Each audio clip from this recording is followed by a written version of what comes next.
And we are here for the second full episode of Clone Wars Conversations. That is where myself, Math, and Dave go through each episode of the Clone Wars from the animated series, which was released in 2008.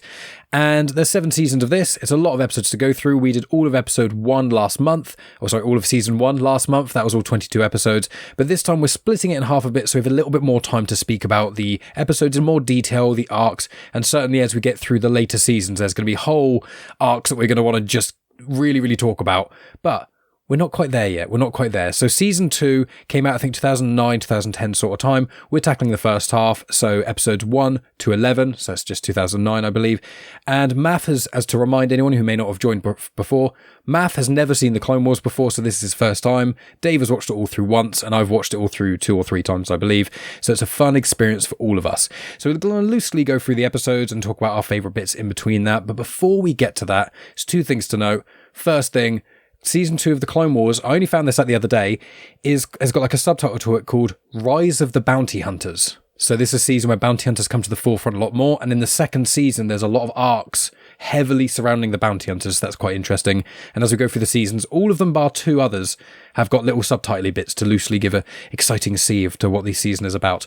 But the other thing I need to say is to introduce my fellow hosts on this journey. So first of all is Dave. Dave, how are you doing? And how did you find season 2, part 1 of the Clone Wars in general? Hey there, Mike. It's great to speak to you and Matt again. I've been chomping at the bit to get into this one. I wouldn't say going through Clone Wars is a linear progression. You know, there are spotty episodes here and there in season 1, which we discussed last time. But I think if I go to an analogy, so a friend of mine, this is going back a few years now, he was a young dad. And it was the first time that his wife was going to go away for the weekend. So he was sort of stressing a bit. He's not been left with this responsibility before. You know, he's got 2 young kids there, and he's thinking he's on it. He's doing quite well. So we're into like Saturday afternoon or something. And then he's like, right, I've got the 2 kids, but I need to start making the tea or dinner. How do I do that? Right. So I tell you what, we put something on the TV, Sausage Party. That looks good. That looks like a good fun kids program. And he puts it on and goes off and starts making dinner. And then he comes back and he's like, no, what is this? Monstrous dad fail. But I think back to that when I think of like this Clone Wars season, because again, we said a little bit in season 1 where the needle flips from being really kiddish, and I always think the droids are one of the most kiddie things in this, but then some really quite dark, and terrifying things. And I'm glad we've split the season up so we can savor a little bit more some of the episodes and just some of the themes and stuff. So yeah, can't wait to get into it. Yeah, it's going to be great fun. It's one of those where there's so much to speak about it. But Math, this is your first time, and unlike me and Dave, you've just had to stop partway through a season of Clone Wars, and until we finish this recording, you can't watch anymore. So how has that been for you? I suppose it's kind of been good in one sense that we're splitting it because it gave us a bit more time. I had several things to do this last few weeks, and that's sort of been. I've kind of watched a lot of them last week, and that's a bit more fresh in my mind. But I wish I think the way they've done this, they've kind of split it. Like you told me before, they were splitting into little sections. The last one seems like a palate cleanser before the next arc. So, in a way, I kind of read that I think Mandalorian's in the next part. Yeah, next episode's called The Mandalore Plot. Yeah, so I thought, right, that's going to be another arc. So, the way that where we're going to finish, it was like that kind of, like, it wasn't so much a filler episode. It was actually an episode I really enjoyed because of what the teaching of it is, the lesson that she learns in it. But I think that there's a lot more we can kind of, instead of just glossing over some of the episodes, season 1 was a bit more like Monster of the Week kind of thing. But this just seemed a bit more kind of, you've got several episodes that are together, and we can kind of dig into them. I mean, we were saying off air that some of them are quite dark. You know, some of the things in this for a kids cartoon is like, there's part of me that wants George to watch it, but there's part of me that thinking, I'm not so sure. I mean, it's a weird discussion because like I've taken him to watch several films. We just went and watched Migration the other week, which is a big kiddies film, but there's a few bits in there that are a little bit kind of. I suppose it's there for the parents, you know, for them to kind of, you know, have a bit of a laugh with. But in Star Wars, you don't realise how dark things are, and it's like I want George to watch it, but then there's a little bit of thinking, is he ready for this yet? I mean, some of the stuff that he watches on YouTube, you kind of think, you know, when they're watching Minecrafts and stuff like that, it's like, whoa, maybe not ready for that one. It might be worth, maybe in a little bit of time, getting him to watch Resistance, because that show is, obviously I know he watches Young Jedi Adventures and things, but Resistance is the show that I actively do not like. It's not horrendous, it's the best episodes of Resistance are like the worst filler episodes of Clone Wars, but it's much more kiddish. I saw something on Disney Plus the other day, and there was just two of them, and they're both like an hour and a half each. No, those are the Clone Wars micro series. So that's the Legends Clone Wars show. So that was released before Revenge of the Sith came out from memory, and they were released on Cartoon Network. The first season is 2 minutes long, as in each episode is like 2 minutes long. They used to do a thing on Cartoon Network where they play a show at like in prime time between like 5 and 7. They play a show that would finish on Sky. I remember being at like 6:57. And then from 6:57 to 7 o'clock, it would be Clone Wars micro episode. And then it'd be another episode of something else, another episode of something else. Then 3 minutes, 2 minutes of Clone Wars. So it's these weird little, it was almost like comic strips almost, but they're fully animated and stuff. And it's made by, it's Darren Tartovsky or something like that. The guy who made Afro Samurai, Samurai Jack, sorry.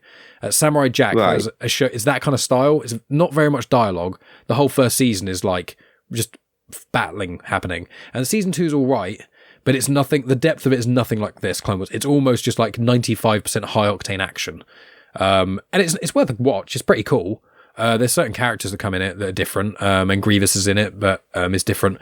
But it's not canon. It's why it's in the like retro part, and that probably would be suitable for George. But Resistance, it might be worth a go because it's aimed at a younger audience, and it's quite silly, and there's not really any or much threat in it, I'd say. And it's set around the sequel trilogy. But let's delve in. Let's delve in to this. So what I want to do, I want to go through the episodes, but before we do, I want to talk about Rex and Ventress. Because last time when we did the season 1 episode recap, we didn't talk about either of those very much.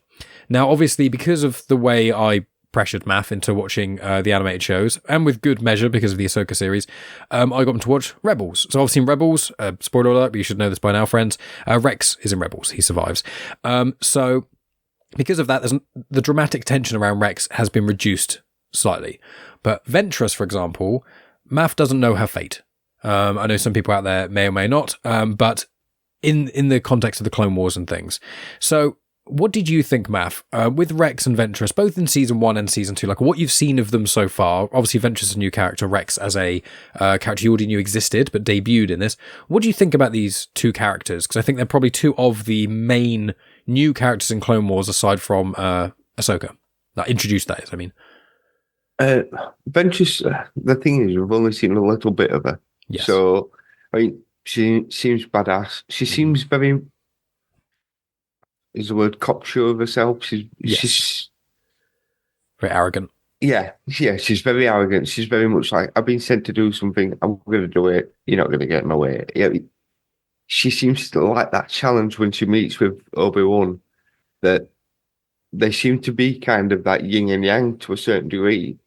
I suppose you could argue further down the line that Vader and Obi-Wan are kind of against each other more than all else, but in this, they seem to be the opposite of each other. They seem to kind of cancel each other out when they kind of meet. So, but the thing is, because I don't really know much about her, she just kind of pops up here and there. She does a little thing and then she goes off again. It's like, I don't think she's had a bigger impact yet as what. I keep seeing little memes and people saying, "Oh, Ventress, she returned again." You know, how's this happened? It's like, this obviously means something, but I don't know what. As in Rex, yeah, I know Rex is going to survive. I do like him. It's a strange one because all the clones are the same person, but they've all got different personalities. And I like the fact they keep showing this. We keep meeting new clones all the time. Whereas, like, Dave mentioned a minute ago, the droids and that. I love the droids. Well, Roger, Roger. And it's all the same voice, but there's a bit of a cadence at times between what they say. And it's amusing the fact that you've got one side that is everything's the same. It's like a hive mind, which we'll get into later on. Whereas the clones have kind of all gone off in their own separate way. And I like the fact that you're seeing so many different personalities. But Rex, whenever he's on, you kind of think, yeah, this guy knows what he's doing. There's a reason why he's in charge. There's a reason why Anakin and Obi-Wan believe in him and can kind of say, look, if I'm going to ask Rex to do something, it's going to get done. And that. So I suppose he does have a bit of plot armor because you know that he's going to be fine. The same as in the previous season with Anakin being hurt and, oh no, is he going to die? Well, no, he's not going to die because, we know his fate for further down the line. But with Rex, when he comes on, you know that he means business. You know that he's going to get stuff done. And I do like that. But I do like to see the other clones. And again, he's starting to get to know a few different ones. He's starting to pop up a little bit more. There's more to come. Cody, Cody got a lot more. Whenever he comes up, Megan's like, I hate him. He's a baddie because he fires at Obi-Wan at Utapau. But Dave, so Rex and Ventress, what are your kind of opinions on those two? I know obviously both of them is slightly skewed for what's to come. But what do you think about them, like where they are in this journey? And if you can hint at are you happy to see them in Clone Wars? Do you think they're good characters? Like, without spoiling, but give a little hint of your thoughts.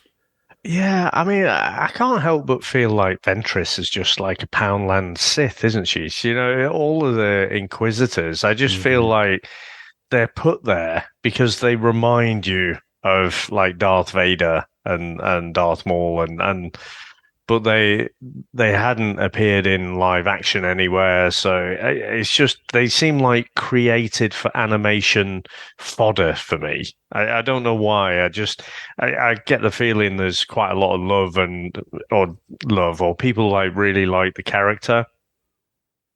Not for me. I just Poundland Sith. That's all Ventress is for me. But Rex, I mean, I do think that what I love about this season, or not the season, but the whole series, is just how they can do that with the clones. I think, I mean, Clone Wars, it's kind of implied, but really this is a lot about Anakin, isn't it? He's kind of central to everything. But I always gravitate more to the clone stories. And the fact that you've got everyone who starts off with this same, set of building blocks, genetic makeup. Yeah, all the same DNA and everything. But from that point, they're duplicated.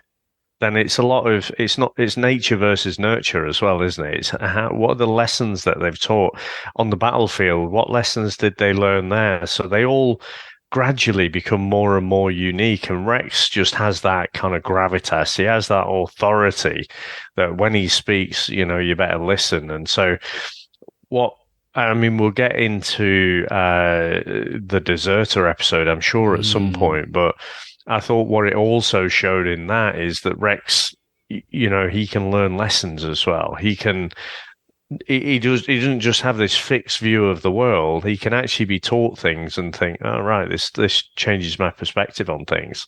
Very good point. Very good point. Well, we'll delve straight in. Can I just ask? No, go ahead, Math. Do it. Right.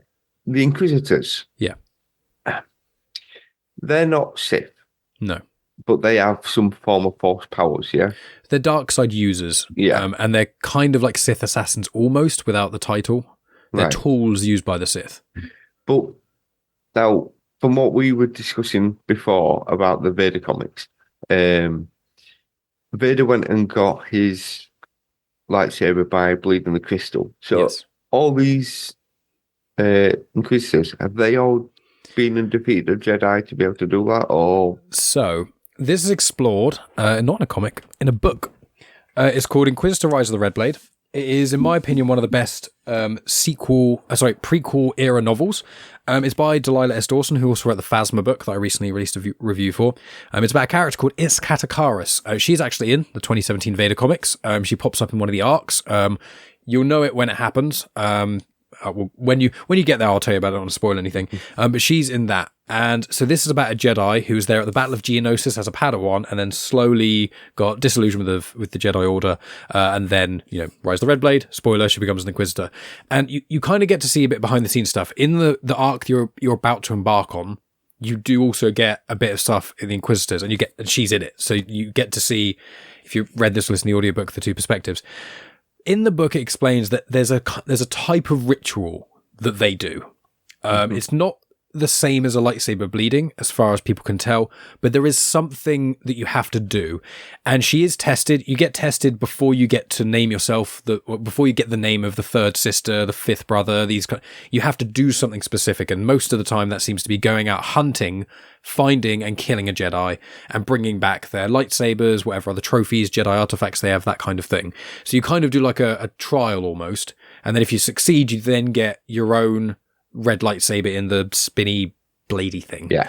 So until this book came out, which was literally within the last year, I think it was late last year, there wasn't actually a clear canon explanation. In the Vader comics, it doesn't really talk about it either. So it's a concept that is quite new to the canon, because in Legends it was just lightsaber crystals by Jedi. They were just naturally forming, like in Ilum, places like that. You go find one, you do this thing. There's a Clone Wars arc about all that kind of jazz, so you'll know more about it at some point. But the Sith, they didn't do that. They created their own. Sith alchemy is quite a big thing in Legends. So to create your own lightsaber crystal, and it takes days, I think it's in the Darth Maul Shadow Hunter book, and it's like an artificial crystal. And the reason it's red is because to make a fake crystal, it's like always in pain. It's like there's like a problem with it almost. So it's like an unnatural lightsaber crystal is red. So yeah, they do it in canon, but it's different. You said before about with the Sith, there's only the Master and one Sith. Is that right? Yeah, there's only two. The rule of two. So, whereas Jedi, there's hundreds of them. 10,000-ish around the time of the prequels. So I'm assuming. So Sith is kind of obviously the Master, Emperor's the Master, and then you have the Sith. So then everything underneath him is Inquisitors. Yeah, and if Sith was defeated, one of them Inquisitors would then be promoted. The next comic you're about to delve into, with the Grand Inquisitor on the front of it, that is specifically the Grand Inquisitor meeting Vader, not knowing who he is, and then Vader thinking to Palps, "Who's this guy?" And it tackles that idea a little bit of like the Palpatine, as you saw on the 2015 Vader comics. That's towards when A New Hope it's after A New Hope, but before Empire Strikes Back. So it's much later in his time with Palps, like it was over 20 years at that point. And at that point, he's overtly being like, "Here's your replacements because you suck. Beat them or you're getting replaced." Yeah. In the earlier days, he was much more subtle with it. He was much more seeing, Anakin failed me on Mustafar. That's his greatest failure. But is he still worth something? So there's a little bit of testing. And as it goes on, it gets more and more and more intense, the way he tests him. So it is always that if Vader's not strong enough, Palpatine always calls people a friend, and they're always just actually a tool to him. Yeah. And Vader even thinks that in certain novels when you hear from his perspective and stuff. He thinks about that, and other people notice it as well. I think Thrawn notices at one point in the books as well. So it's all about just they're Palpatine's playthings, and he gives the title to Vader because he is a Sith Lord and he does do the Sith stuff. But Palpatine doesn't care. He doesn't really care about the rule of two either. He's not willing to die and let Vader surpass him. He wants to live forever. He can't let go. Palpatine seems to be. I mean, we see him pop up in Clone Wars and that, and he's very much that kind of. You always feel he's not like a couple of moves ahead. He's like 10 or 12, 20, paces ahead of everybody else, and he's playing both sides. So to be fair, however it goes, he wins. That's the genius of him. That's the greatest thing. Agreed. He's like they say about the devil. The devil's biggest thing is trying to trick everybody that he doesn't exist. Mhm. In a way, that's kind of what Palpatine's doing. The Emperor doesn't really exist. He's not real in that. But Yeah, well, that actually fits well into the first 3 episodes of this. So we've got Holocron Heist, Cargo of Doom, and the Children of the Force. We'll talk about these as sort of a collective. So the first one, Ahsoka gets carried away, and then it gets punished with guard duty and is stuck with Jocasta Nu. The second one is Cad Bane stolen the Kyber crystal with the Force-sensitive children on it, so towards the end of that first episode. And then Children of the Force is Mace Windu, Obi-Wan, and Anakin go. They force Bane to talk. They use like dark side stuff on him, and they essentially go and try and find where the Sith Lord is. They end up at Mustafar, and they do eventually get the crystal back. So that's a very loose idea of people of what's kind of going on this. So Dave, do you want to go first? So what are your kind of thoughts on this start to season 3 of this first 3-episode arc? So I guess my first thought was this makes the last episode of the first season seem even more strange because Bane was so prevalent, in this 3 episodes. Then it just makes you think, well, should these 3 be at the end of the last season, or should the last episode of that season be the first one of this? It just seemed really strange to finish it off. I mean, I guess, if you were in the writer's room, you could convince yourselves, like, oh, yeah, we'll give a little teaser, we'll show this Bane character, and then, people will be wondering.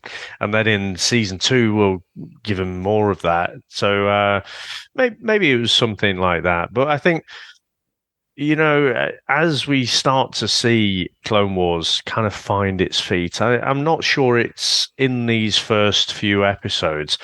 But I guess skipping over the first 2, actually, the bit that sort of made me really question the ethics and the code, almost the honor. The honor, yeah, about the Jedi was where they basically had Bane and had to do that triple mind trick or Jedi trick or whatever on Bane, and it's like, you all seem to agree that you shouldn't really do this and it's quite dangerous, but you're all just sleepwalking into it. You're all just happy to go ahead and do it. That was the first moment where I thought, yeah, okay, they're playing about with kind of ethics again. These grown up. And a kid watching it, it's probably not even thinking about that. But, underlying to it is that ethical question. I mean, just because you can do this thing doesn't mean that you necessarily should. But because it's in the Star Wars universe, we all think, oh, it's okay. It's all justified, isn't it? Whereas I was watching it, I was thinking, no, I don't think it is justified. I've got that written in red. I've got certain key points kind of written in red throughout my notes, and one of them is Mace, Obi-Wan, and Anakin force Bane to talk. And this is one of the first times that we see, and it happens again later on, which we'll talk about in a bit. But this is the first time where Anakin's like, "Oh, the code." According to the Jedi, the code kind of can be bent a little bit. We've got Mace Windu here, the most dogmatic Jedi, and then Obi-Wan, who's a strict rule follower. They're both like okay with this because it's the means to the end is okay. Yeah. And so this is the point where as Anakin again. And it pays off later, he starts to, instead of hiding the dark side stuff like he has been in sort of, we saw in Attack of the Clones, killing the Tusken Raiders, that sort of thing, he starts to realize that in war, you can really do a lot more, and he doesn't see the problem in it. He's kind of, he does sit in his anger in the dark side a lot. And Ahsoka specifically in the scene, I think she comes in when they're doing it or was waiting outside, and she said something, she's like, something was wrong there.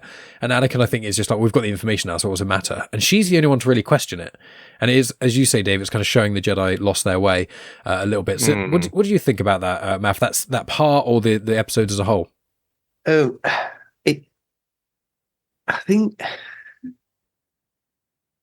Sorry, because I would just look at this something else. I think it's a thing where... They feel as if they've got to kind of go a certain line, haven't they? Mm-hmm. They've got to stay on this good path. But when it suits them, they can bend it.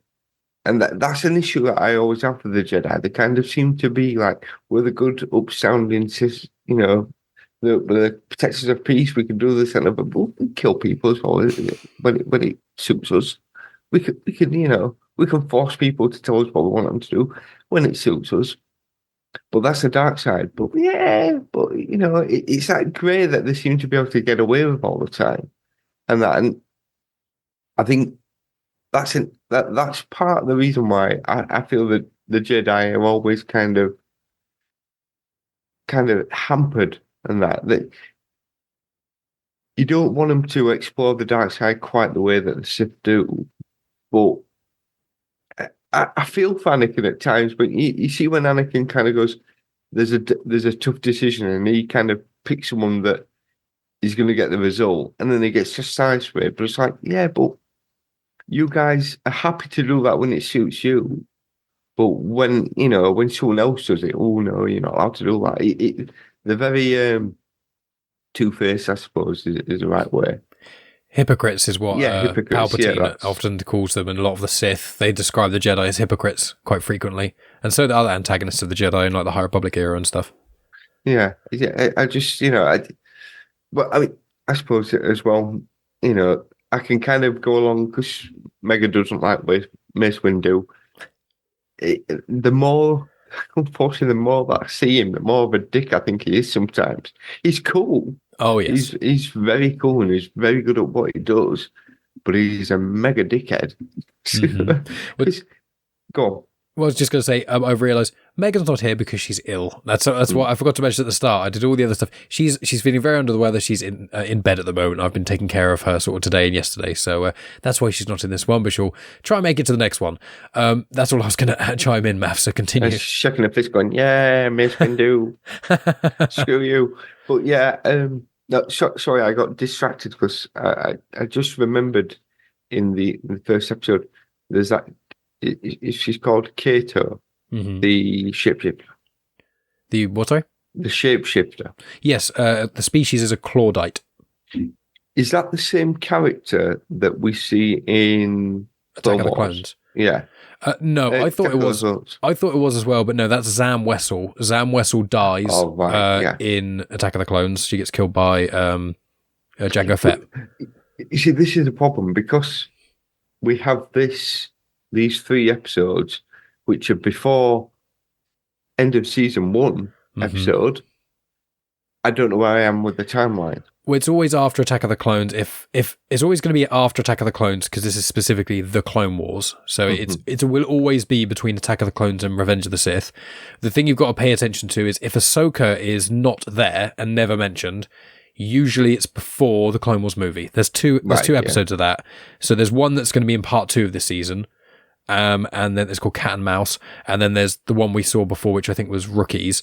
But the timeline thing, I mentioned in the prior episode, but just as a reminder to people, yeah, the finale of season 1, which is episode 22, comes after every single episode in season 2, apart from episode 15, which takes place after it, and also season 1, episode 22 is after a good chunk of season 3. It's after the first 8 episodes of season 3, but season 3 episodes 9 to 22 are after.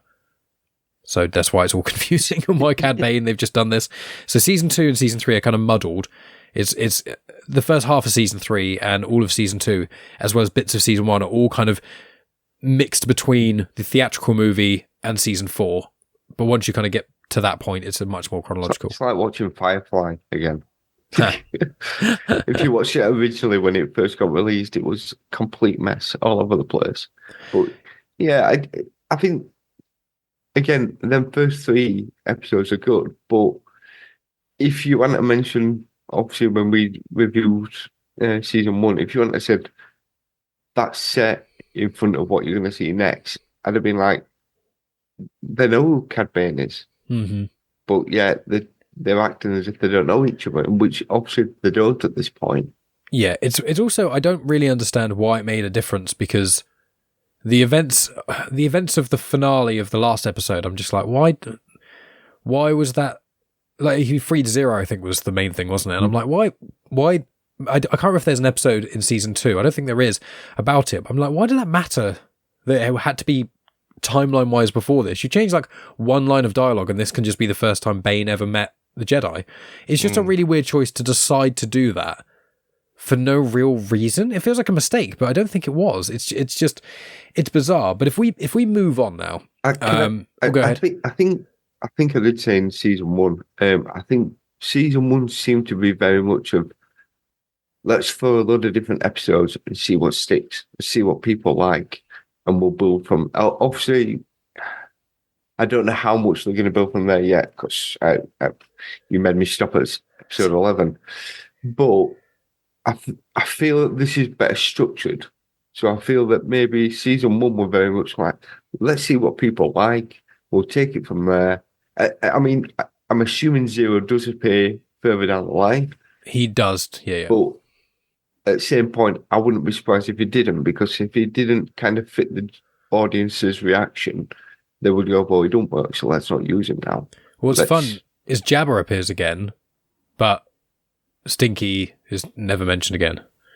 We'll Rotter the Hut.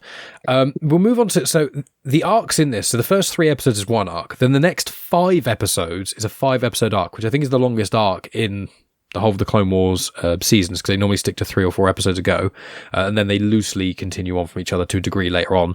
And then the last 3 episodes of the season... so the last 3 episodes of the season are all one-offs. So it's 3, then 5, and then 3 individual ones, and then, the following half of the season. So we've got the main part of season 1 is the Geonosis arc. So it's 5 episodes. It starts as Senate Spy, which is about Clovis. Then you get Landing Point Rain, then Weapons Factory, Legacy of Terror, and Brain Invaders. So the first 3 is all about taking Geonosis back, where it's first about learning about Geonosis, Weapons Factory, then 2 episodes taking Geonosis back, first from sort of the air and distance, and then from the more the center. And then the subsequent 2 episodes are like the Queen's like mini arc in a way, and the Brain Invaders, there's worms going up the noses, the really horror elements. Okay, now I do want to talk about the 2 horror episodes, but we'll separate it just for this part because I'm sure we've got a lot of things to say about Brain Invaders and Legacy of Terror. But those first 3 episodes, so Senate Spy of Clovis, Landing at Point Rain with Coyote Mundi, Wax from Boyle, the 2 clones, and then also Weapons Factory with Luminara and Dooley and Barriss Offee, so as well as Ahsoka with Anakin as well. So there's kind of different perspectives going on here. So I'll throw it to you first, Dave. With this first 3 parts of Geonosis, like what did you think of it? Any kind of standout parts or moments? I guess at one point I was wondering, it's interesting the wording used there about retaking Geonosis, because it seemed to me like the Geonosians were on the Separatist side, yes. And they had a weapons factory, but it did seem like the Jedi were just invading. Mm-hmm. They basically were. Yeah, I mean... they won the War of Geonosis, but they basically just kind of... I think all the Geonosians kind of hid in the catacombs, and they were like, right, we're in the Clone Wars now, let's bail and go do more important battles, and then slowly the Geonosians rose up. Yeah, but it did... it started off in an interesting way, because Anakin had been off somewhere, on a mission or something, comes back to see Padme, and I thought it was quite... again, it was a hint at a bit of adult time, activities. a bit of adult cuddles, I think, were going on there, because you had Obi-Wan who's like, I've been summoning Anakin all night. And I've just put him in notes here, Anakin busy on the job. And what I always find weird watching the Clone Wars is that you're essentially watching young space Hitler, but you sort of forget that, or I forget that, and I'm rooting for him. I'm with him.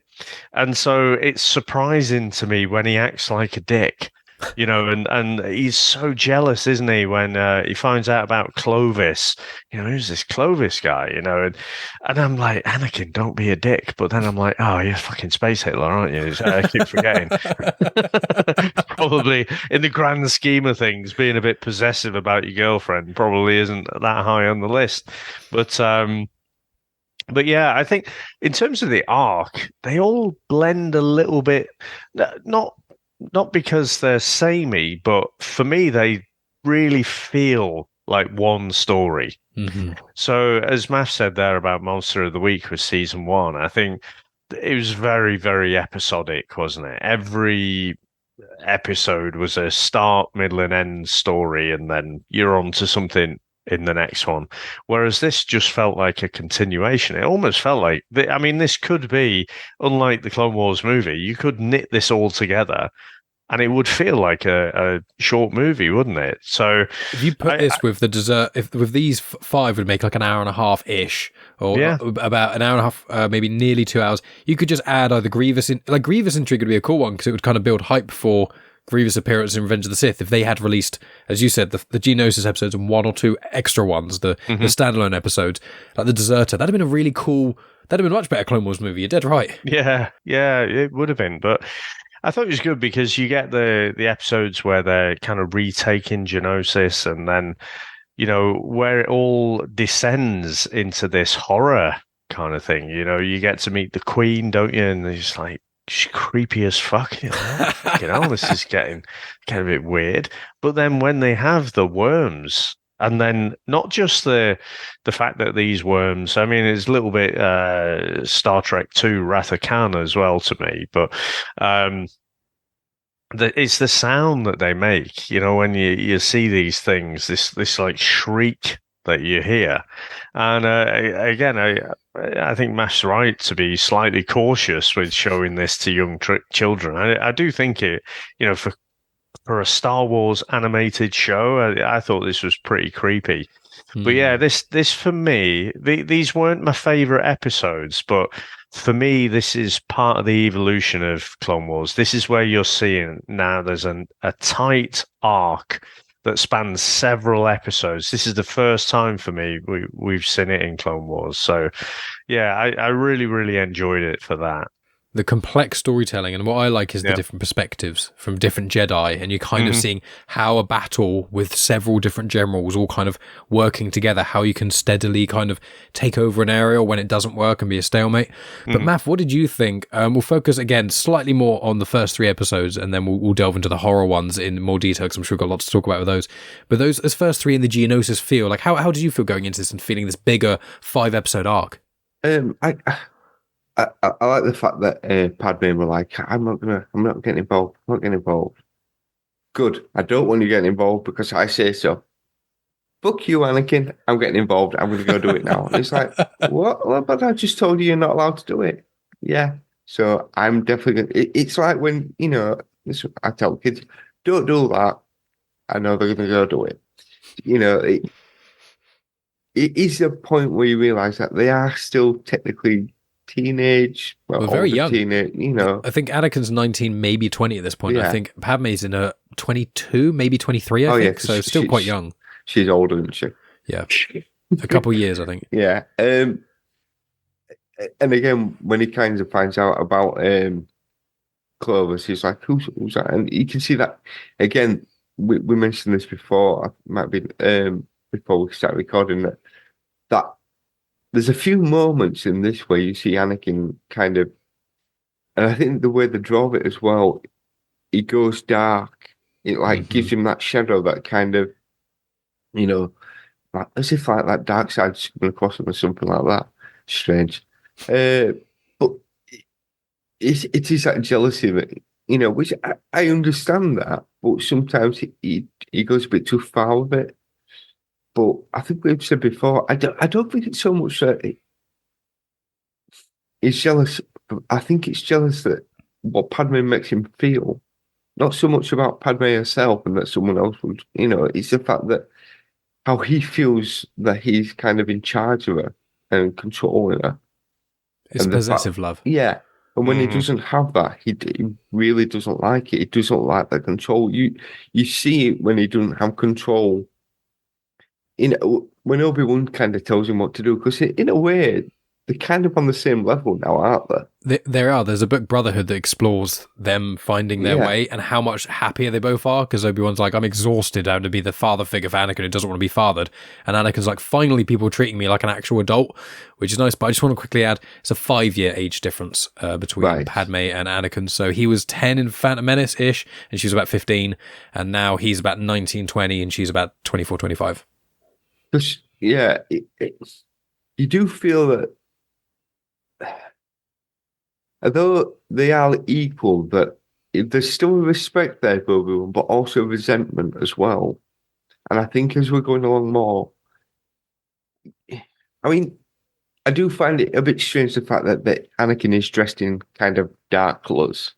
Yeah, And dark that tunic. it's like, let's basically just throw it out there, the fact that he's going to become Vader. Spoilers. Um, but it's that thing where you are seeing this side of Anakin slightly coming, you know, from him. You can see that darkness, when he doesn't get his own way.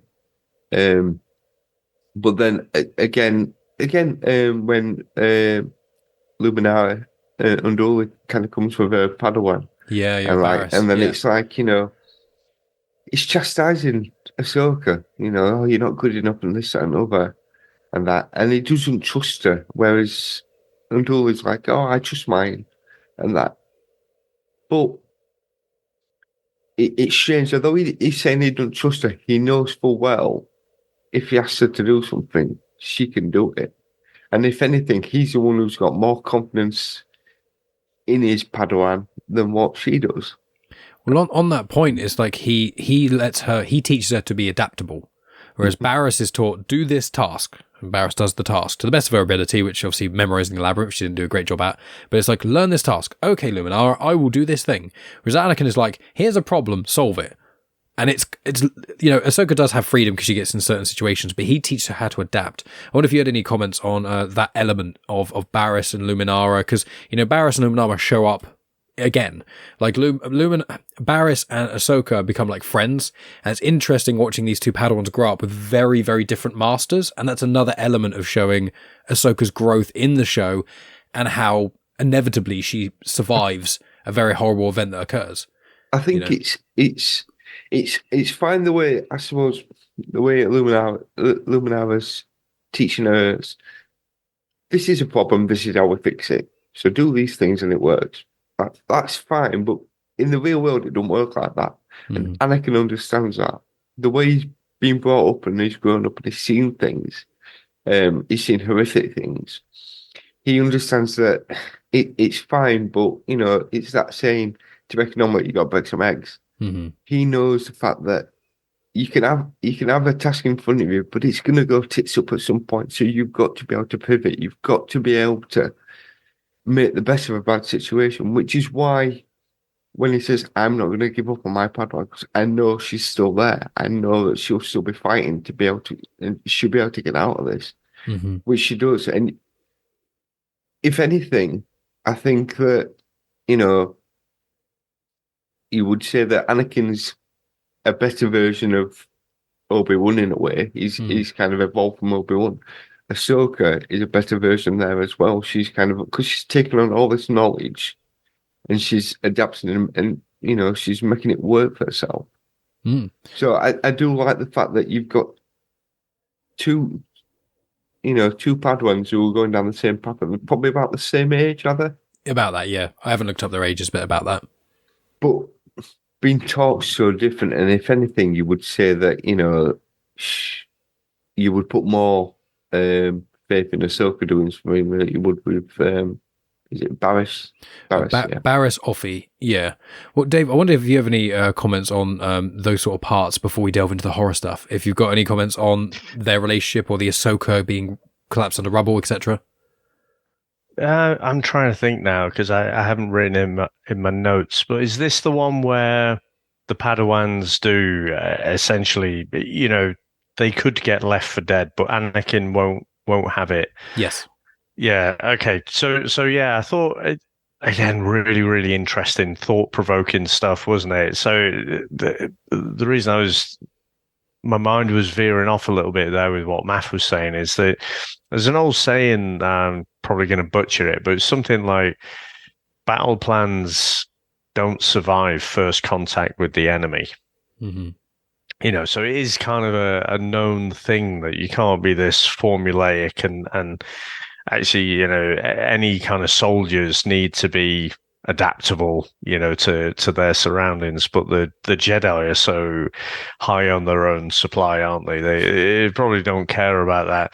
But it is interesting how, the Jedis are different. Actually, in the Battle of Geonosis earlier, it showed those different approaches to strategy and things like that. But yeah, I thought again, you're kind of rooting for Anakin, and Anakin kind of did the heroic thing, in saving the Padawans, whereas Luminara's like, okay, I'll mourn her if I lose the Padawan, but she'll have sort of done her duty, and I can't fully get it behind that as the Jedi philosophy, but Anakin's kind of fear of losing, his attachment issues and stuff. I know that's kind of what turns him to the dark side. So when I'm watching it, I'm kind of wrestling with it. It's like, yay, it's a heroic thing. And it's like, oh, but apparently it's bad to do this thing, So no, I thought it was really cleverly done the way it kind of, again, it poses those questions in this kids animated show without ramming it down your throat. It's there, and if you're a kid, you're just watching it and you enjoy the things happening. And hey, they rescued Ahsoka and the other one, but the themes are there. The more adult themes about kind of sacrifice in a war type environment, and sometimes I don't know if you guys watched the what was it? Was it the Imitation Game? With Benedict Cumberbatch? Yeah. I've not seen it. I know of it.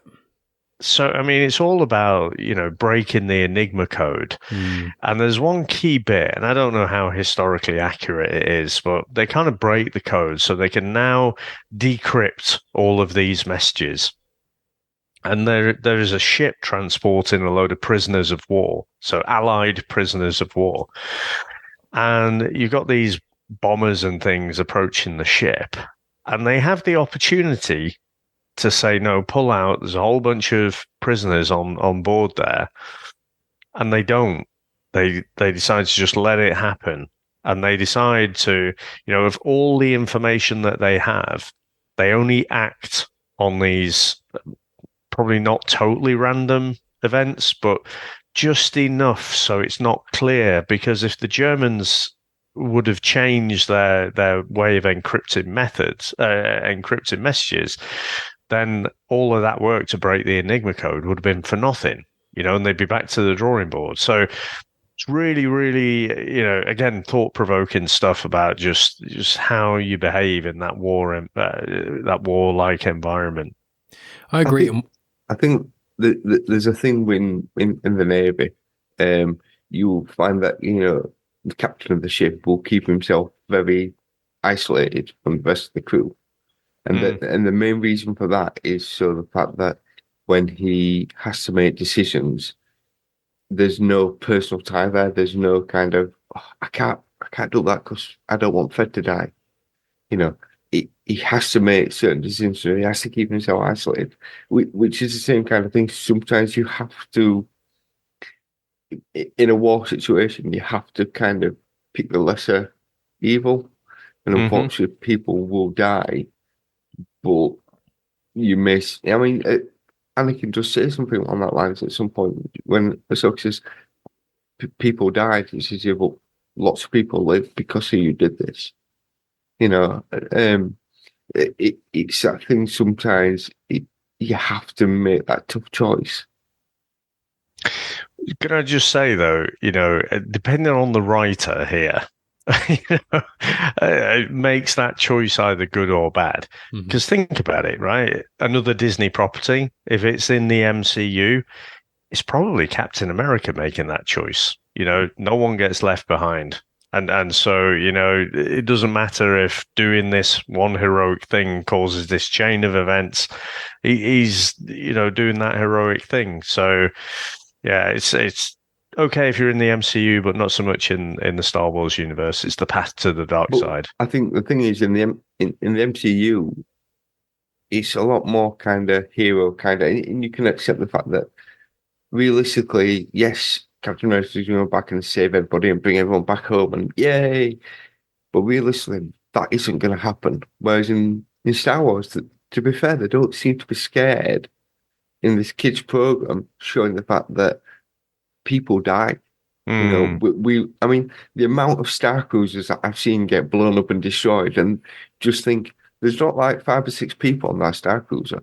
There's hundreds, if not probably thousands on there. Lots of maintenance, engineers, cleaners. You know, are you doing the clerks? The canteen staff, yeah. Exactly. So people are dying all the way through this, and you know, all right, there's layers to how much you want to pick them things out and that, but they don't seem that shy at showing this. Mm-hmm. I do want to ask you a question. Yeah. This arc here, when there's a fight on Geonosis, is that from the flashback in Ahsoka? No. So the flashback in Ahsoka, there's 3 flashbacks in Ahsoka. The first 2 are from the Clone Wars movie, and the last one is from the finale.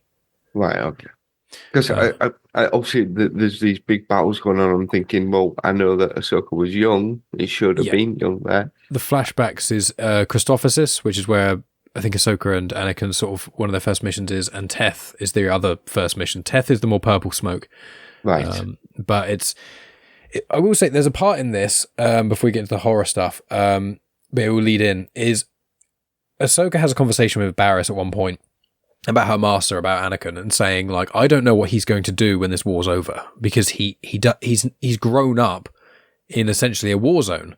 You know, he grew up as Padawan, you know, at a time where tensions were high, but basically him being a Jedi now, his brashness, his, you know, lack of patience, a lot of these things are actually showing him to win a lot of things, showing him to, you know, keep up this chosen one thing. Everyone knows him as the chosen one as well. They all know, and some of them don't believe the prophecy, others do, you know, and he's got a lot of fame around him. And Palpatine, at least in Legends, Palpatine used Anakin as kind of a poster child for the war, like being like, this is the Jedi fighting for you. This is, you know, and Filoni's even said, like, his opinion, and I think George's maybe, is that Anakin Skywalker before his fall was basically one of the greatest Jedis ever, because of his compassion, the way he actually accomplished things, the amount of lives he actually saved, the amount of Jedi, the way he trained up Ahsoka, all these sort of things that he's done. He saved Obi-Wan's lives, you know, so many times, as mentioned in Revenge of the Sith. Like, if Anakin hadn't done those things, Luke wouldn't have ever existed. Obviously, Anakin is father, so obviously he's the reason that Luke and etc. existed,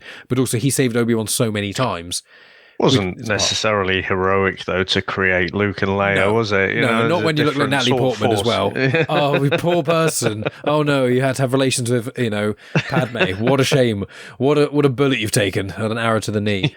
But, you know, it's taking one for the team. Yeah, but it's like, it's that kind of idea where he's meant to be the best of them in a way, and it's just the dogma of the Jedi and not having guidance, essentially, with having to hide all these elements of him, leads him to this path. And so that links in with a thing, and I love that Ahsoka kind of questioning her master a bit, because you get little bits of that, a little bit, in Clone Wars, but not actually that much, you find, until she kind of comes to that conclusion more so in Rebels, where things click together. But there's a part, which I've got written down, which is in the 2 horror episodes, so we'll delve into those, which is Anakin chokes Poggle the Lesser. He force chokes Poggle the Lesser, the Geonosian leader, in an interrogation. You know, Coyote-Mundi and several others try and interrogate him, and Poggle is not talking. And Anakin goes in there, threatens him, punches him, and hits him across the room. And Poggle is like a really old man, in, you know, Geonosian terms. Force chokes him and is lifting him up in the corner, literally killing him. He gets the answers. He finds out how to stop the, I know jumping ahead a little bit, but he finds out how that the cold kills the worms that have infected everyone's brains. You know, which if he hadn't stopped and that had somehow got to like Coruscant, the entirety of the galaxy could have in theory been enslaved by the Geonosian hive mind. And it's like, him doing that is the only reason that Ahsoka and a lot of the others survive, because they'd have had to be culled otherwise. And him doing that meant that. So it's another time in this season, you know, a few episodes prior, he did something that goes against the Jedi Code. He just took it one step further. Rather trying to mind control, mind intercept, which we see Kylo Ren do in the sequel trilogy to Poe Dameron, and he tries to do it to Rey as well. He does that thing to people, and that's basically what Anakin, Obi-Wan, and Mace were doing. And then Anakin takes it one step further by doing something dark side. No one finds out he really did it. He kind of brushes it off, and he gets results. And so again, it's showing that progression steadily. The thing is, yeah, I mean, slightly a bit worse, the fact that he's actually force choking him. But you've got 3 Jedis before doing it to Cad Bane, and I'm assuming that must be just as bad as getting choked. Maybe worse. But that's all right. That's fine for him to do that. But that's So because here's the thing, though.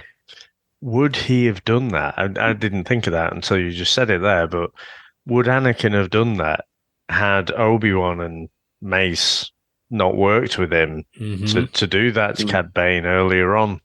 Exactly. And that's a question. They're the kind of very light hints that get said in these. You see over the series, Anakin do more and more extreme things to a degree in little doses. There's maybe one moment a series. It's not like, don't expect in series 5 for him to be like going nuts. There's little subtleties. But every time he does veer to the dark side, he seems to get results. And that's the problem. That's the issue. And that's why, unfortunately, Revenge of the Sith is a turn. My opinion, the biggest flaw of that film is that Anakin's turn still feels too sharp.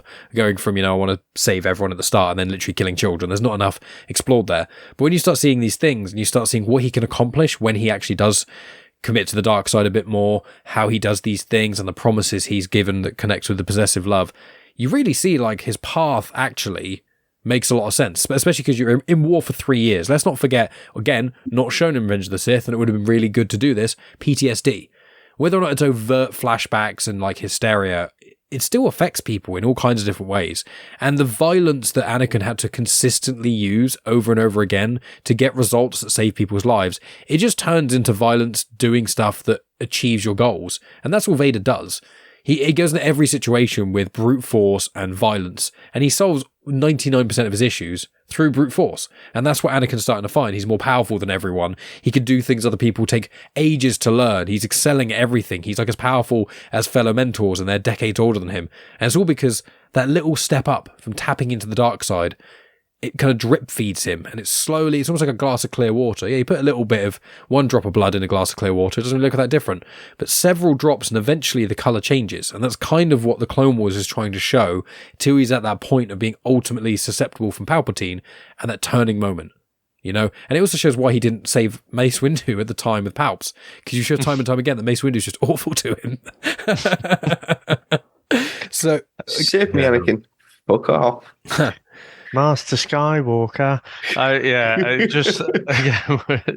I do like, and this is one of the things that makes me love Clone Wars even more is you just reminded me there about the sudden change in the movies, and again, I think we said it about season 1, that this is a slightly different Anakin, isn't it? Then Hayden Christensen certainly plays him, but I think you just go with it. It's close enough, isn't it? But I find this Anakin more endearing. Mm-hmm. I think he's a better, well-rounded character. Okay, he shows these little traits, he learns these negative lessons, and gets worse and worse gradually. But no, I do feel like he's a better all-round character for me. I do wonder when Anakin goes to get the answers, would he have also have done that if Ahsoka hadn't have been there? If it had just been the clone troopers, I'm not sure he would have quite gone to that force. I think because Ahsoka was there and she's his responsibility is like, we need to do something, we need to save her. We see that in the episode before where she's trapped underneath. I need to do something, I need to save her. She's still, she's still there. We can still do something to save her. If Ahsoka hadn't been there, he may not have gone to that, that extreme. Yeah, and if the Jedi taught him how to handle his like mentorship, affection, and love for Ahsoka, and his relationshipy wife love for Padme, if they'd have taught him how to better balance that, like in the book Inquisitor Rise of the Red Blade, in Brotherhood a little bit, and in the Clone Wars, that the theme is explored, because I think Ahsoka mentions it again to Barriss, and they have quite a few conversations from memory about like different perspectives of the Jedi, kind of making you question things. And it is that thing of like, how am I meant to, like, I can't remember if she says it in this season or at another point, but she loosely says, like, I love Anakin. He's taught me so much, and he cares for me, and he saved my life so many times. But I'm not meant to show compassion. I'm meant to be good to people and care about people and love people as a whole. But I'm not meant to grow attached. And that balance is is basically a contradiction. And that's kind of the folly of the prequel era Jedi. When you go back to the High Republic era stuff, there's more leniency for things like that and more ways for people to explore it and essentially get therapy on how to process these things. And in the prequel era Jedi, it's like abstinence. And that's again one of the problems here. So let's talk about the horror episodes a little bit. We've spoken about Anakin quite a lot, which understandably, because he's, arguably the main character in the show in Ahsoka. So there's 2 horror episodes. There's Legacy of Terror, which is like the zombie Geonosians episode, and they get to the Queen Hive Mind thing. And then there's Brain Invaders, which I find that these two, for me, and if you guys got the same vibes, for Legacy of Terror, first of all, got like Dawn of the Dead kind of vibes, like George A. Romero zombies, but then Aliens a lot, because when they've got the beeper noises and the motion sensors when they're walking through the thing, and there's a shot that's literally from Aliens, which is one of my favorite sci-fi films ever, and it's the wall, and it's nothing, and then you just see a movement, and it's like, oh, the wall is not the wall is something alive, and that mixed with the Queen, Geonosian, and I think the Geonosians were pretty, especially the Queen's sort of head, quite heavily inspired by H.G. Geiger's, at least concept art, but most likely Aliens, the xenomorphs themselves, and then Brain Invaders made me think of almost like The Thing, that kind of idea where you can't even see it, you don't even really know what's happening, and then they get them alone, and then they'll kind of turn you into it. So what did you both think? I'll go for you, Math, first. What do you think of these 2 sort of horror-centric episodes? That bit when you actually, when you start seeing the Geonosians keep popping up and the zombified, and it's like, we're striking them down, but they're still getting back up again. This isn't right. There's something wrong. It's like, don't worry, Anakin. We'll solve this. Have you seen their fucking zombies? And we can't what are we meant to do? And Obi-Wan's like, don't worry about it. And that, there's a bit as well. I don't know if it's in this episode or the previous one where I think Anakin does say that he's going to go off to go kind of warn everybody on his own. And then let's split the party. Obi-Wan does actually very cleverly say, no, let's stay together. You've seen that Luminara's been taken with, and she's higher than Obi-Wan, isn't she? She's a master, isn't she? Obi-Wan's a master at this point. He's on the Jedi Council as well, I think. So he's actually as high as you can be, apart from Mace Windu and Yoda, who are the Grand Masters of the Jedi. But he, at this point, I believe he's on the Jedi Council itself. Them two are both on the same level. Yeah, they're both masters. I mean, she's older than him. So she's technically mature, and he has a lot of respect for her. And obviously, Obi-Wan doesn't really. If he knows somebody's older than him, more mature, he will respect them more. And I can't remember if Luminara actually ever goes on the council. I think she does, but I'm fairly certain that I know that Obi-Wan does by the time of Revenge of the Sith, at least. Yeah, that bit when you do see the Queen, and it's like. This is just aliens. This is amazing. Unfortunately, I to spoil it a little bit. I kind of had a feeling I knew what was going to happen in this because I've read a comic where Vader. Spoilers. Vader goes back there in a comic further down the line, and you see what the Queen has been doing at that point. There is a thing that's mentioned as well. I think it might be in Brain Invaders. The fact that. With the worms, maybe they're what actually took over the Geonosians right at the start. So maybe the Geonosians are what they actually think they are because they've already been taken over by these worms. Interesting. It's definitely an interesting perspective. But yeah, I mean, it was a kind of a mind flayer alien kind of. Whoa, this is quite something, and then. You get one of them who just happens to, unfortunately get infected, and then next he's carrying all the eggs, and that onto the spaceship, and you're thinking, obviously someone's been watching Alien and Aliens before they started writing this episode, but it works really well, and it's the horror kind, and again, it's a kids program, and it's done. It's not horror as such. Because we know the different context to it, there is a lot more to it. Whereas I suppose a kid will watch it and think, yeah, this is cool. And that, so they don't see that side of it. But we sit back and think, this is taken up a lot from other pop culture. And it's like, this is quite brutal. This is quite horror, scary. And that, fortunately, the kids aren't realising this. No, But totally. yeah, I mean, I love these couple. There is actually another episode that in this arc that I enjoyed more, but I really actually enjoyed this just for the kind of the 80s, 90s vibes to it. And Dave, what about you? Yeah, I thought it was really good, and like you say, the initial Geonosians come across like the zombies, don't they? But then there's definitely more aliens after that, and I think it is. You're right. I think kids are probably just watching and go, "Oh, it's a bit creepy," or whatever. I might not even think that. It's just whatever. But I think when that first clone gets taken over by the worm, the way the body kind of convulses and contorts and everything, and then the eyes kind of roll to the back of the head and then come back, you're like, you know, and we say, don't we, that you don't necessarily have to do live action for everything. But wouldn't it be cool if you just had some kind of standalone, doesn't have to be a series or anything, just a one-off film, which just explores, these people who stumble across Genosha or something like that.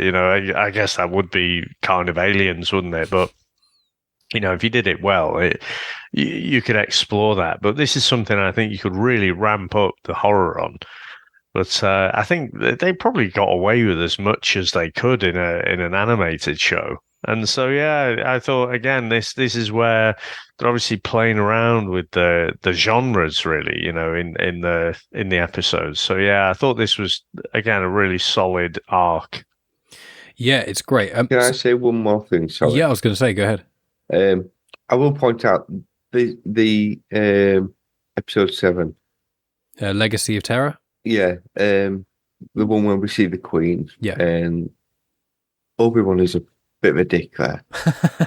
It's like, let's rescue her. No. Let's just wait. I want to learn. I want to see, will it go in the ear or will it go up the nose? And it's like, hang on a minute. She's going to if she gets taken over and then they can control a Jedi, you guys are fucked. I think he was doing that. Totally in control of the situation, though. He wasn't actually. He was saying the words that he was seeing, how it goes. But I kind of read it as, no, he's completely in control of this situation, and he's almost like winding Anakin up, saying let's see how it goes, I think they could hear him because they say something, and at one point the Queen reacts to something they say, and I think he was saying it so that they wouldn't attack him, and so they'd let their guard down a little bit. Because obviously he says, Cody on my mark, shine the lights and all that sort of stuff. And then he's like, no, let's just see what happens. And then the Geonosians kind of let their guard down a little bit, and then once the worm gets right near Luminara, that's when he activates it. So I think he was intentionally... Yeah. But it's like, let's see what happens. Luminara. I was like, let's not see what happens. I don't. Yeah. It's like, maybe you're right. Maybe it's that poker face. It was just, let's see how far. So we do actually see where it goes and what to kind of look out for. But still, I think it's a bit of a dick move. You're playing with someone else's life there a little bit. If you've got this wrong, it could go sour for you very quickly. And you start to find that, Kenobi's referred to as the negotiator by Grievous. And you see it in the Clone Wars movie where he speaks to that, I think there's a Scottish voiced alien in the movie. And he sits down and chats with him. And it's like, that's kind of Obi-Wan's vibe, as he kind of goes into battles and he really watches the enemy and sees what they do. Whereas Anakin is very much more reactive and trying to be unexpected. Whereas Obi-Wan is very much analyze and get details and get as close as you can. And then Obi-Wan's all about defense and Anakin's all about attack. And that's why, Grievous is all about attack and Obi-Wan's about defense. And that's why Obi-Wan continually beats Anakin. Because Anakin is a better duelist. But because almost everyone in duels are trying to be the one on the offensive. Whereas if you're the defensive one, you only need one or two openings and you've got it, especially with a lightsaber. But that's like where you see with Obi-Wan, each time he fights someone, he learns. Yes. So that he doesn't get beat again. So, Anakin could do all these super duper moves and he's a bit like Taskmaster from MC, from Marvel. Each time he sees something, I've learned that. I know how to, and he combats it each time. So I suppose he's that, let's just take a moment, see how they react, and then I can react better to them. And that's why he often loses against Dooku as well, because he can't. Obi-Wan is about leading people places. Throughout the whole of the Mustafar battle, he's constantly walking backwards and he is on the defensive, but he's leading Anakin, trying to keep. He doesn't want to kill him, but Anakin is on the offensive, but Obi-Wan is leading him where he wants to go, and he has plenty of opportunities to go for Anakin, and he does do that when they're swinging on those ropes, which does look a bit cheesy, but when they're trying to cut each other's ropes they're swinging on and things like that, and then Obi-Wan lands on that platform. It's like, well, I've done it now, you can't get to me, I'm on lava, and then Anakin jumps on that tiny little droid and almost falling in, and he's like, he's always, he's bringing the enemy to him. So he's watching the enemy. The enemy's so focused on, I'm trying to get Obi-Wan. And Obi-Wan's just like, all I need is one opening. And I like that he fights Grievous. I've actually got a note here. So Obi-Wan in the canon fights Grievous 9 times. Obviously, Anakin never fights Grievous because they never meet until Revenge of the Sith, which I'm sure when they were making the show, they were just like, for fuck's sake, George, why'd you put that line in Revenge of the Sith when Anakin meets Grievous? Like, oh, you're as I expected someone with your reputation to be older, and this is Grievous, I thought you were going to be taller. So because of that the exchange, you can never have Anakin meet Grievous in the Clone Wars. So so they have to keep writing around like, oh, Grievous, like in one of the later episodes, like when the next one we're talking about Grievous intrigue, it's like, oh, Grievous is on this ship and Anakin is on this ship. Oh, they just swap places and they're never in the same place at once. But Obi-Wan fights Grievous 9 times in the canon. The first 2 times were in comics. One is in the Clone Wars Battle Tales, which is behind me, which I tackled in Comics and Canon before Christmas. And the other one is in the Dark Horse Hyperspace Stories, which is an anthology collection. I've not tackled that on the show. So it's Hyperspace Stories first, then the Clone Wars Battle Tales novel, graphic novel collection of comics. Then it's the Clone Wars animated movie, and then it's another 5 times in the Clone Wars, I think. And it might be one more in a book or something, but I think it's 5 times in the Clone Wars. And again in Revenge of the Sith. So you get a lot of the times. So when he actually beats Grievous eventually in Revenge of the Sith, he's already fought him 8 times before. Some battles are longer than others. Learned. He does eventually learn because Grievous will attack. It could be just a bit of homework. He was just kind of preparing before he finally goes, I'm going to beat this exam and do him now. So we're getting now the last 3 episodes. These are the individual episodes. So we've got Grievous Intrigue, The Deserter, and Lightsaber Lost. So obviously, I think Matthew, you really enjoyed Lightsaber Lost, so we'll get you to talk about that in a bit. But I know that Dave is really into The Deserter, so we'll get him to speak about that. But Grievous Intrigue, I've got a little bit of information about this one, so I'll kind of take the helm on this one a little bit. So it's all about Eeth Koth. So Eeth Koth is actually a character who is a Jedi Council member, but by the time of Revenge of the Sith, he has left the Jedi Order. He appears in the Clone Wars once or twice more from memory, but he then just kind of disappears. He leaves the Order. And funnily enough, Math, he shows up in the Darth Vader comics that you're reading. And I was hoping you'd have started reading them by the time we start this, because he does show up again. Now, there is a council member who looks very similar to Eeth Koth, who's called Agen Kolar. And what it was is in Attack of the Clones, they had one actor put on Zabrak makeup, which is the species, and then they got a different actor to try and put it on, and they looked quite different, so they called them a different character. And so when you see Agen Kolar, he's one of the people, I'm fairly certain, with Mace Windu, who goes to fight Palpatine and just dies immediately. So we get to see, and there's another character which is in the Grievous Intrigue episode, which is Adi Gallia, and Adi Gallia is on later on in the Clone Wars, but she was in Attack of the Clones, and then when they tried to get the same actress to play her in Revenge of the Sith, they didn't, they got someone else, but they couldn't get the character to look identical. So you'll find a lot of the times in the movies, they actually have a character that looks almost identical to another character, same species and everything, but they call them different names. Sometimes they even say they're related. So Adi Gallia is related to Stas Ali. They're cousins in canon, and Stas Ali gets killed in the Order 66 montage in Revenge of the Sith. So you get all these weird things where you've got like a character that's in Attack of the Clones, and then a character looks really similar in Revenge of the Sith, but is actually completely different. And the Clone Wars is their way of kind of flushing out what on earth is going on here because of actors changing and looking different in different makeup. So that was just like a fun little thing that I want to note here for some sort of canon knowledge. But this is another Grievous-centric episode. It shows that he's against the Jedi still. Obviously, he's very sadistic. He captures Eeth Koth and just wants to torture him. And Eeth Koth in the holo recording kind of does hand movements, and Obi-Wan can read it and then finds the star charts, and they go and basically save him. So what do you guys think of Grievous in this one, if there are any comments? Math, I'll go to you first. Any thoughts about Grievous in this one? Because obviously we've seen him in bits and pieces around. Are you liking him more? Is he still just kind of cookie cutter for you? What are your thoughts? I don't know. It feels like we should get more from him. I don't know. It feels like, you know, this as if he could do more and he could take him on a bit better, but it's like he's always been held back a little bit. It's because he's a coward. That's why. Yeah, he's so scared of losing. That's basically his MO. You notice he flees every single confrontation he's ever been in. If you so far and in the movie, he's always running away, and that's what they say in the film. They go, "Oh, Grievous is just going to run away like he always does." Every confrontation, he escapes. I suppose that's fair. It's that thing of you feel that he's got the upper hand at certain points, and then it just seems to just turn and it's like. I suppose he's picking his battles. He doesn't want to lose a battle, so he's choosing who he fights and how he fights them, and make sure that he outnumbers everybody and that. But I don't know. I just feel he's never hits his full potential, and that. And I think he's becoming more of a in the movies. Again, I've not seen them all for many years, and then going back and watching them, but I always remembered him being more of a presence. And I think in this, like you've said, that he's a coward. He's more of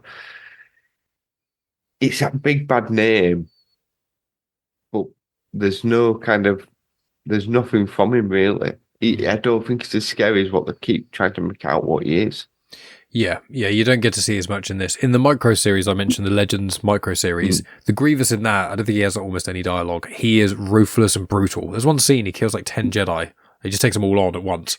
But the thing is, I'd watch that and I'd kind of think, that doesn't seem right because he doesn't do this in any of this. Well, that was the micro series came out before any of this. So it was Attack of the Clones came out, and the micro series came out to kind of promote Revenge of the Sith. Then he was in Revenge of the Sith, which you get to see him a little bit, but really just he kind of fights Obi-Wan. That's all we kind of see from him. And I thought if I made Revenge of the Sith, the way I'd have opened it is have Grievous kill one of the members of the Jedi Council. I mean, he's meant to kill Shark T dies 5 times. There's 2 deleted scenes in Revenge of the Sith. I think one wasn't filmed and one was of Shark T dying. One was Anakin killing her, and the other one went after Order 66, and the other one was Grievous killing her on the ship at the start. And then she also dies there's the Force Unleashed games, which are Legends, and then there's one other Legends way of her dying, and then there's the actual canon way that she dies. And so you're just like, how are there 5 ways of this one that we've never actually seen on screen either? There's one later Clone Wars episode that very lightly hints at it, and that's kind of the canon explanation as to how she died, we think. But it's a bit of a mess, and I'm just like, if they'd have started it with him fighting Shark T and him like clearly just decimating her, then we'd have Revenge of the Sith would have kicked off. Yeah. God, who's this guy? What's happening with him? But he just doesn't. He's just there. He runs away, and then Obi-Wan tracks him down, fights him a bit, and then kills him. And you're like, if you're gonna have a big bad guy, have a big bad guy and have him so that when you see him on screen, his presence is felt, and you think, "Oh, it means business." He's going to take some names. Not a guy who just, he's going to climb across the roof and run away and scatter down the. Well, they could have also started it if they just started Revenge of the Sith again, if with him in maybe a battle with someone else, him just about winning but almost dying, and it shows him when he was the Kaleesh warrior. If Revenge of the Sith had a flashback of like this Kaleesh warrior fighting and then being defeated by Jedi, getting mutilated, then being put into a suit like Darth Vader, it could have shown some very clear, parallels there. But they don't do that with Grievous, and then it's just all slightly hinted at that the Grievous was kind of a prototype to Vader. When people straight after Order 66 confront Vader, there's moments I think in some of the comics where there's a mention of Grievous. Kind of, that's the thought. But I want to ask Dave, what do you think of Grievous, like in that regard? Yeah, I think he's a bit of a stalwart as well. I think, even if I think about him in Attack of the Clones, and he's got multiple lightsabers spinning away, and you're thinking, Sith, yeah. Sorry, Revenge of the Sith. I said Attack of the Clones, didn't I? Spinning away then, okay, Obi-Wan wins, but you're like, fucking hell, yeah, he was sort of a bit lucky there. So you're thinking, like, Grievous should be this absolute murderous machine. And he always sort of, yeah, he falls short. What I did like about it, though, is he kind of showed himself that he's not really allied to the Sith. He just really hates the Jedi, and that's what he is motivating for him. So he's not particularly bothered even about the war, just for whatever reason he hates the Jedi. So I don't know, again, is that discovered or explored anywhere before? In the prior season, it's hinted at. In the Grievous's lair. In Legends, it's packed out a lot more, but in canon, I think it's been confirmed in visual dictionaries. It's basically just he was a member of the species, the Kaleesh. He was like this warrior because Megan always asked me about Grievous because she's like, "What happened to him again?" It's like, yeah, there's drips and drabs and like different bits across the canon. You basically have to read the Wikipedia page to fully get it, but it's essentially he was part of the species Kaleesh. He was this amazing warrior who was basically unbeatable in his world. Then him and his species decide to kill the other species on the planet and basically commit like a genocide, almost slaughter. The Jedi got wind of this. I think it was before the Clone Wars, a little while before the Clone Wars. I think between Phantom Menace and Attack of the Clones. I think Jedi go down there, stop the genocide, the slaughter, beat Grievous easily because using the Force and stuff, and then he becomes so jaded with that he then hates all Force users and then volunteers to have himself cybernetically changed to be able to fight Force users, and then has a deal with Dooku. But I'm like, why? Of all the Clone Wars, there's no more. The Grievous lair from season 1 is the most backstory we get about Grievous in the canon. That isn't like a visual dictionary. And I'm like, why is it not just a comic series about Grievous? 5 issues, just a couple before Clone Wars, a couple during Clone Wars, and then one like maybe just before his interaction with Obi-Wan, his kind of thoughts, his own internal monologue before fighting him. Like, that would be so cool. We get one-shot comic where he gets kind of a Force vision, and it kind of explains his jealousy of like not being Force sensitive really, and his desperation for it. But sort of like the Mandalorians, isn't it? Not they developed all of their technology and everything to be able to compete with the Jedi. 100%. Yeah. You see, I mean, the ship has sailed a little bit now. I suppose they could still do a comic, but it's the year anniversary of Attack of the Clones' 25th year this year. So in 3 years' time, it'll be the 25th anniversary of Revenge of the Sith. So you see, that would, and then it'd be probably perfect to do something. But if we'd have just had one episode for the Clone Wars at some point, just showing Grievous, where he came from, and him taking out Jedi's, because again, it's just all kind of, that Grievous is a bad guy. Yeah, but is he really? Because on screen, he doesn't seem that way. And it's just, he's like a pantomime villain. You just don't fear him. Yeah, and the problem is with that Clone Wars micro series, which I say, probably give that a go. When you finish the season of the Clone Wars, the next part, if you're waiting for us to record and things, give it a go, because it's worth a watch. It's got some quite cool stuff in it. But the thing is, what's weird is, and this is another reason why people who say that the Legends continuity was all clean are just full of rubbish. George Lucas had a little bit of a touch on the micro series, the 2D animated Clone Wars, which has Grievous in, and there's got lots of other stuff, but there's no Ahsoka, there's no Padawan of Anakin's. But you see his Jedi trials, you see how he, kind of does that. There's like an introduction to Asajj Ventress. So this Clone Wars series does technically follow the Clone Wars micro series. So it's kind of like, it's like, the 2003 Hulk movie and the Incredible Hulk movie. Like, the Edward Norton Incredible Hulk movie follows the events of the Eric Bana 2003 Hulk movie, because they reference things in there. General Ross is the same. They don't go through the origin story again. It is a sequel to that. But in the MCU canon, it's the Hulk Eric Bana one is not canon. It's a really weird thing. That's what it's like with the Clone Wars micro series, because the Clone Wars, this animated series, the 3D one, references elements of the micro series lightly, and there's events that continue on from it, but it also does contradict it, but it was made before the continuity reset. So it's this weird place where there are parts of this series that do contradict it directly, and it was before there was a canon reset, but also there are things that do follow on when the canon is reset, and you're like, why is this such a mess? But Grievous kills a lot in that. That was my point. He kills a lot, and I think that's kind of where they were going for. But then I don't know. But we'll move on to the penultimate episode of this half of episodes, and I want to give the baton to Dave, because if I'm right, this is your favorite episode, Dave, of this season. I'm trying to think. How do you know that? Because I was gonna drop that in our group chat, and I thought, no. You did. You said something in our group chat. Ah, bollocks. Maybe I was drunk. Obviously, rubbish at playing poker then. So, yeah, hands down. For this, as far as we've got, at least, this is my favourite episode. Mm-hmm. And I know I thought I dropped... I remember dropping something about the deserter's wife. And you didn't say it was your favorite. I'm looking at the messages. Sorry, all you said was, "I'm watching episode 10, The Deserter, and my word, the deserter's wife looks like." Did we say the whole thing? She's off the Fantasy Channel or something like that. It would have been because what she was wearing was like, it was just like two strips from Ann Summers or something. Yeah. But yeah. So I didn't put it was my favorite episode, but you are right. It absolutely is, and I love the way it explores that idea and challenges Rex in terms of, well, actually, it doesn't just challenge Rex, it challenges us as the viewers, because we've been seeing the clones as just these cannon fodder. You know, they're not the Jedis, they're just kind of there. They're like these mock stormtroopers, you know, but they're all... You know, they all come from Jango Fett. So they're all the same, you know, copy and paste over and over again. So you don't really think of them as living, breathing people. And I think this episode is the first time when you really see that.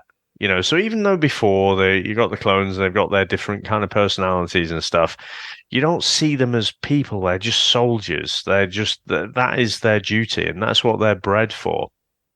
And so I think, you know, when you get to find out the backstory of this deserter, and Rex is like, oh, well, you know, it's disgusting.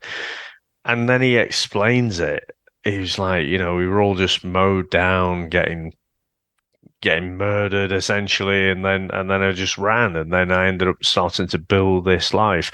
There's actually once Matthew done with the Vader comics, I think completely different comic run I can recommend is probably Peter David's X Factor, because in that they've got this guy, so he's a mutant, multiple man, and he makes duplicates of himself, and he actually appears, I think it's in X3, you know, which wasn't a great movie, but here he sort of has this idea that he creates the duplicates, and then they go off and, like, you know, learn some stuff, you know, maybe have a little bit of a life, and then come back and he reabsorbs them, and then he knows all the things that they've gone off and learned about.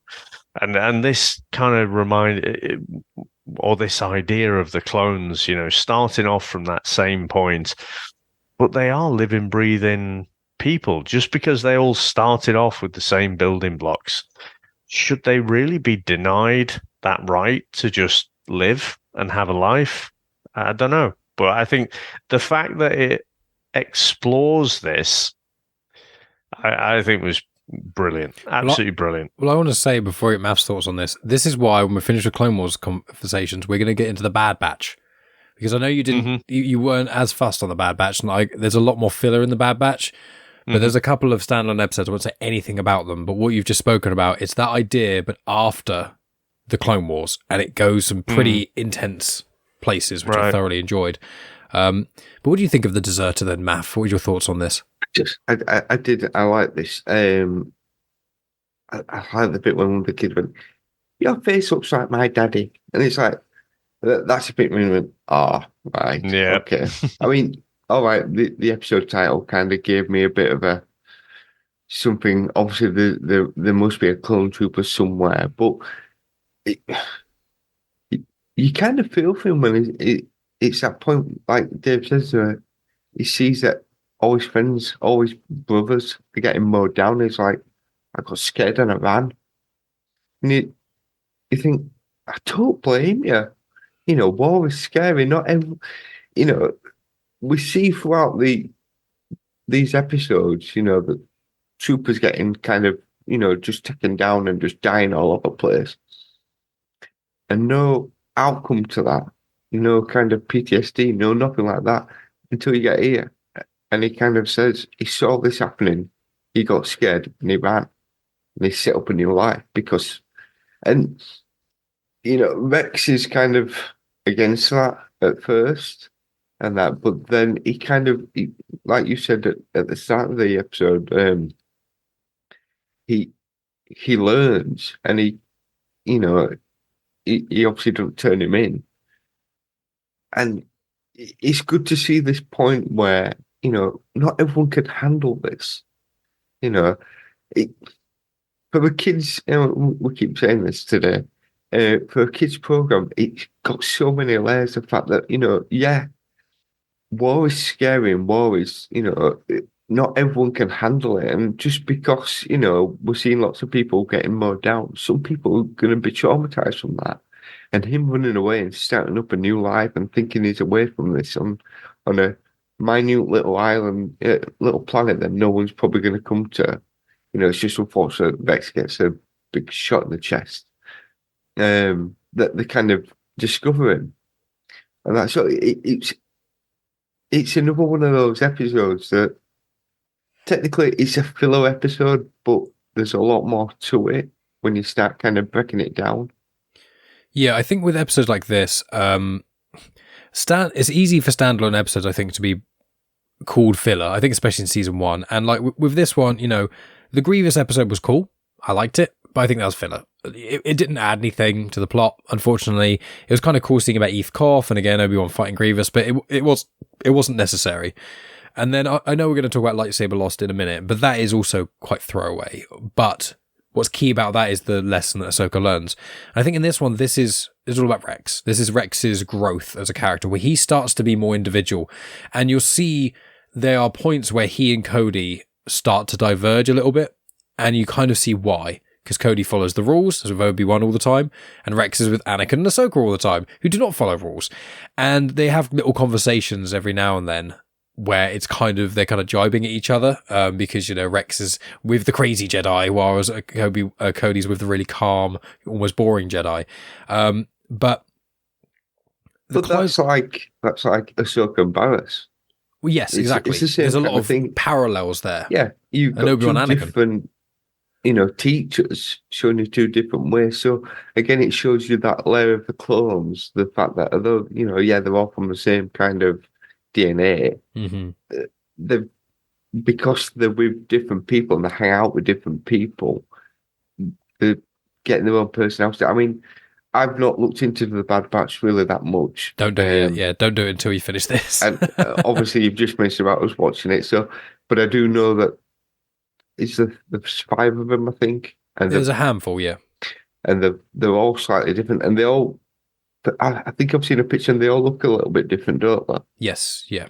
So I don't know whether they are actually still clones. Again, we'll get there at some point. But again, you're seeing how they're all evolving. Although they are all clones as such, they're evolving into their own people. Mm-hmm.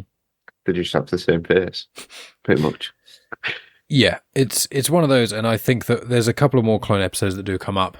That there's an arc about the clones later on, which is one of the best arcs in the whole season.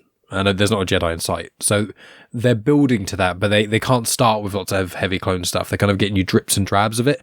And in this, there's a clone called Jesse as well. There's Jesse and Kix are the 2 other clones in this episode, who are named, aside from Rex. And Jesse is actually a character that also shows up later. Kix does as well, for my knowledge. But Jesse, CT5597, he is quite a major character. He comes into it later on as well. I believe that this was his first appearance, but he does come up in some of the more important arcs. So remember the name Jesse. I think if I explained to Dave who he was, it would obviously spoil a lot of stuff for you, Math. But if I explained to Dave who he was, you'd be like, oh, it's that guy. And then Kix as well. Kix has been in, I think, similar arcs as well. There's a couple of clone arcs where you'll see a lot of named clones. And you go, oh, it's Jesse, oh, it's Kix, oh, it's Fives, oh, it's, Echo, or it's this. And there's a couple of flashbacky ones. Rookies was one of them. And you see the squad. And then you see them kind of appear.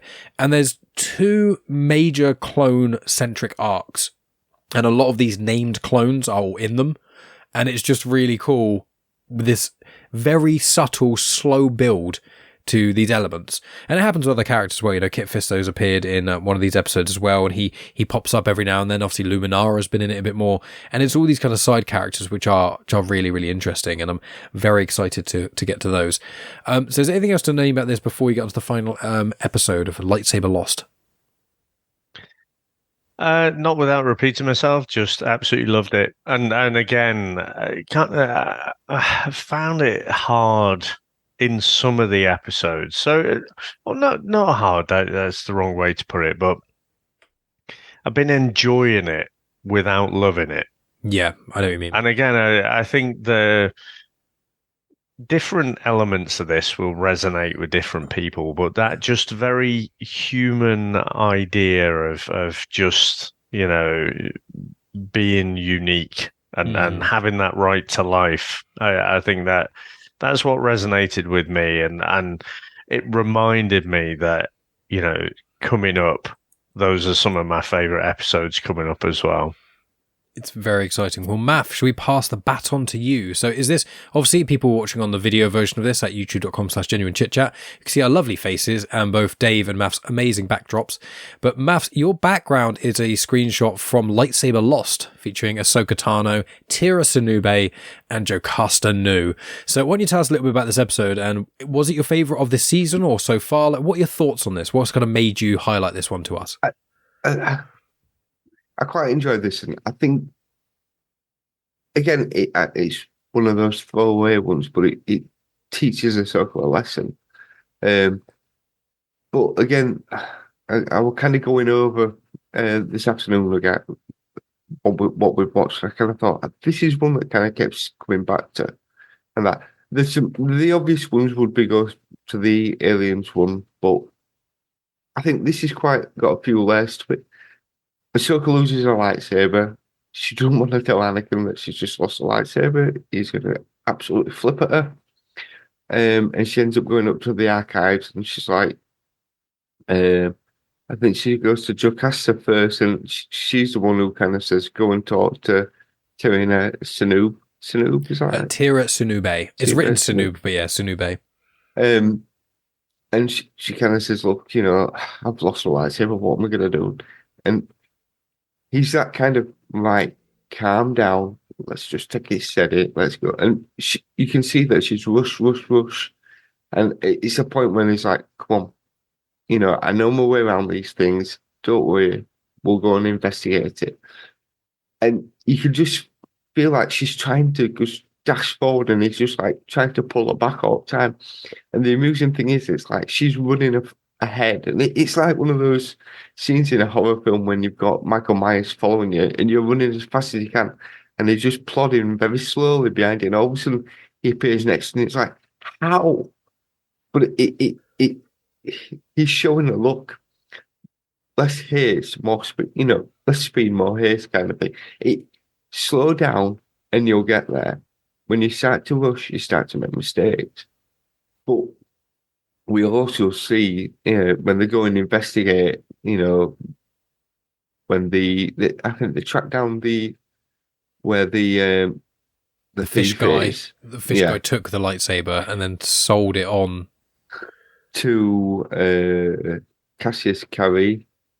But they first go to Ion, and she's like this. She's got weird like eyes that kind of blink. Her eyes freak me out, yeah, because they're like they're not horizontal, they're vertical instead. I won't say what they kind of look like, but yeah, the strange kind of whispering eyes, if you know what that is from. But yeah, she I don't know. There was something about it. I thought, oh, she's not quite on the level which it turns out she's not, and she's in cahoots with this other character, who, again, you'll know this. Is that a mask that she's wearing over her face, or is that just part of her? To be honest, I thought the same thing. I honestly wasn't sure. I didn't look it up. I didn't know what she was called as something like a tango roof jumper or something. Yeah, I'll have a little gander, but I'll find out. But I mean, as it comes apart, obviously these two are in a relationship together, which I thought is, again, you're in a kids thing and you're showing. I mean, you've got not only different species, but you've also, you've got same. I would say they're probably same sex relations. I think they're both female, yeah. It's an awkward one, Are they female? Are they, how does it work with all these different aliens? I'm not sure, but again, considering this is, 2009, and that, people are still in a bit of the dark ages at times over, same-sex relationships. It's showing that these two are kind of together, and the fact that, they're just trying to make a better thing for themselves, and having a lightsaber, selling it on, could really make them something. There is a point where Cassie's kind of got a Twi'lek, I think, and her daughter kind of held hostage, and it's like, stay back, and you can see her kind of shaking a little bit as she's, it's an empty threat, and Ahsoka knows this. But again, it's that kind of learn the lesson of slow and steady, and you'll get it back, and and when she kind of gets back and, she's back with her Anakin, and it's like, you all right there, Snips? It's like, yeah, nothing's happened, can go about your days. If, there's been this whole adventure going on. And obviously Anakin has paid no attention to where she is, and this thing's gone on during the day. But it is a lesson for her to learn that she has to sometimes just stop. A bit of an Obi-Wan kind of lesson, pay attention to what's going on around you. I thought more Yoda on Dagobah. That's the vibes I was getting. Yoda from Empire Strikes Back. But Dave, what did you think of this episode? Because obviously your favourite was Deserter, but did you like this much in Math? Did you find it was a bit more fillery? What were your thoughts on this one? I thought it was a lot more filler, to be honest. I thought, you've done it again. You've finished the season in the weirdest way. Just this absolute throwaway episode, which, okay, you get a little bit of a payoff.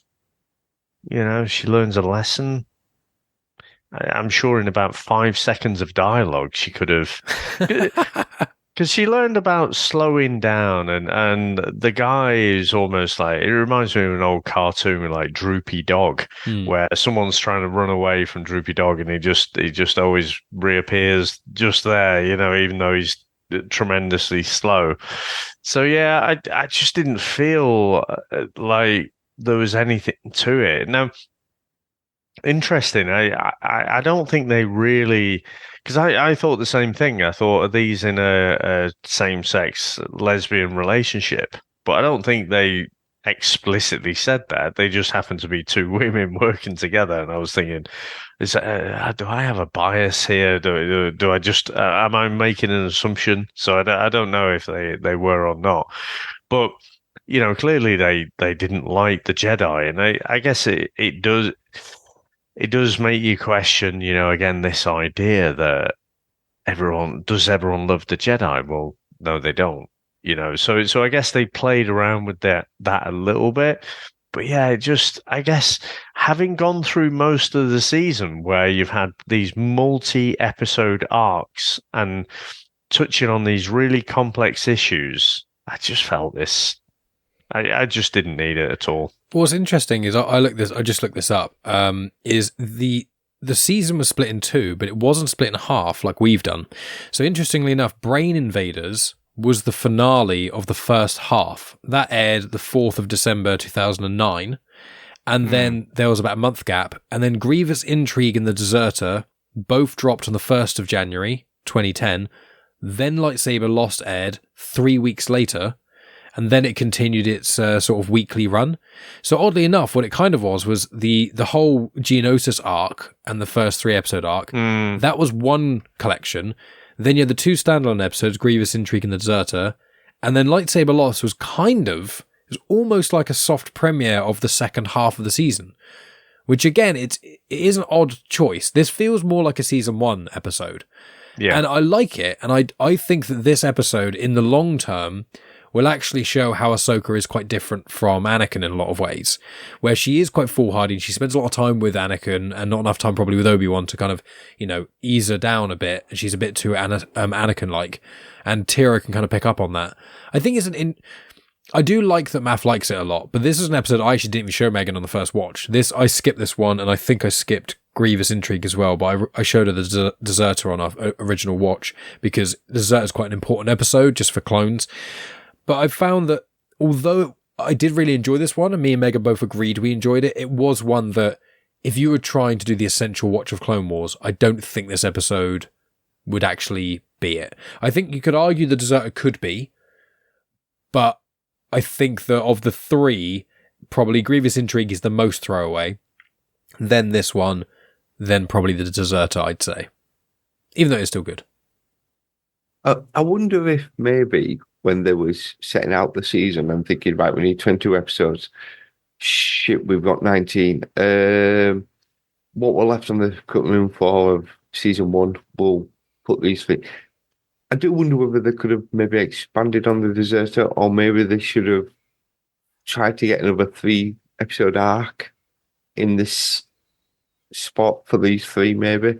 Well, the next few are going to be arcs. So I had a quick glance. But that's the weird thing is you've got an arc, and then you've got 3 random episodes, and then we've got some arcs coming up again. Yeah, so I think loosely, I won't say what happens in it and stuff, but basically the next 3 episodes on season 2, they are an arc.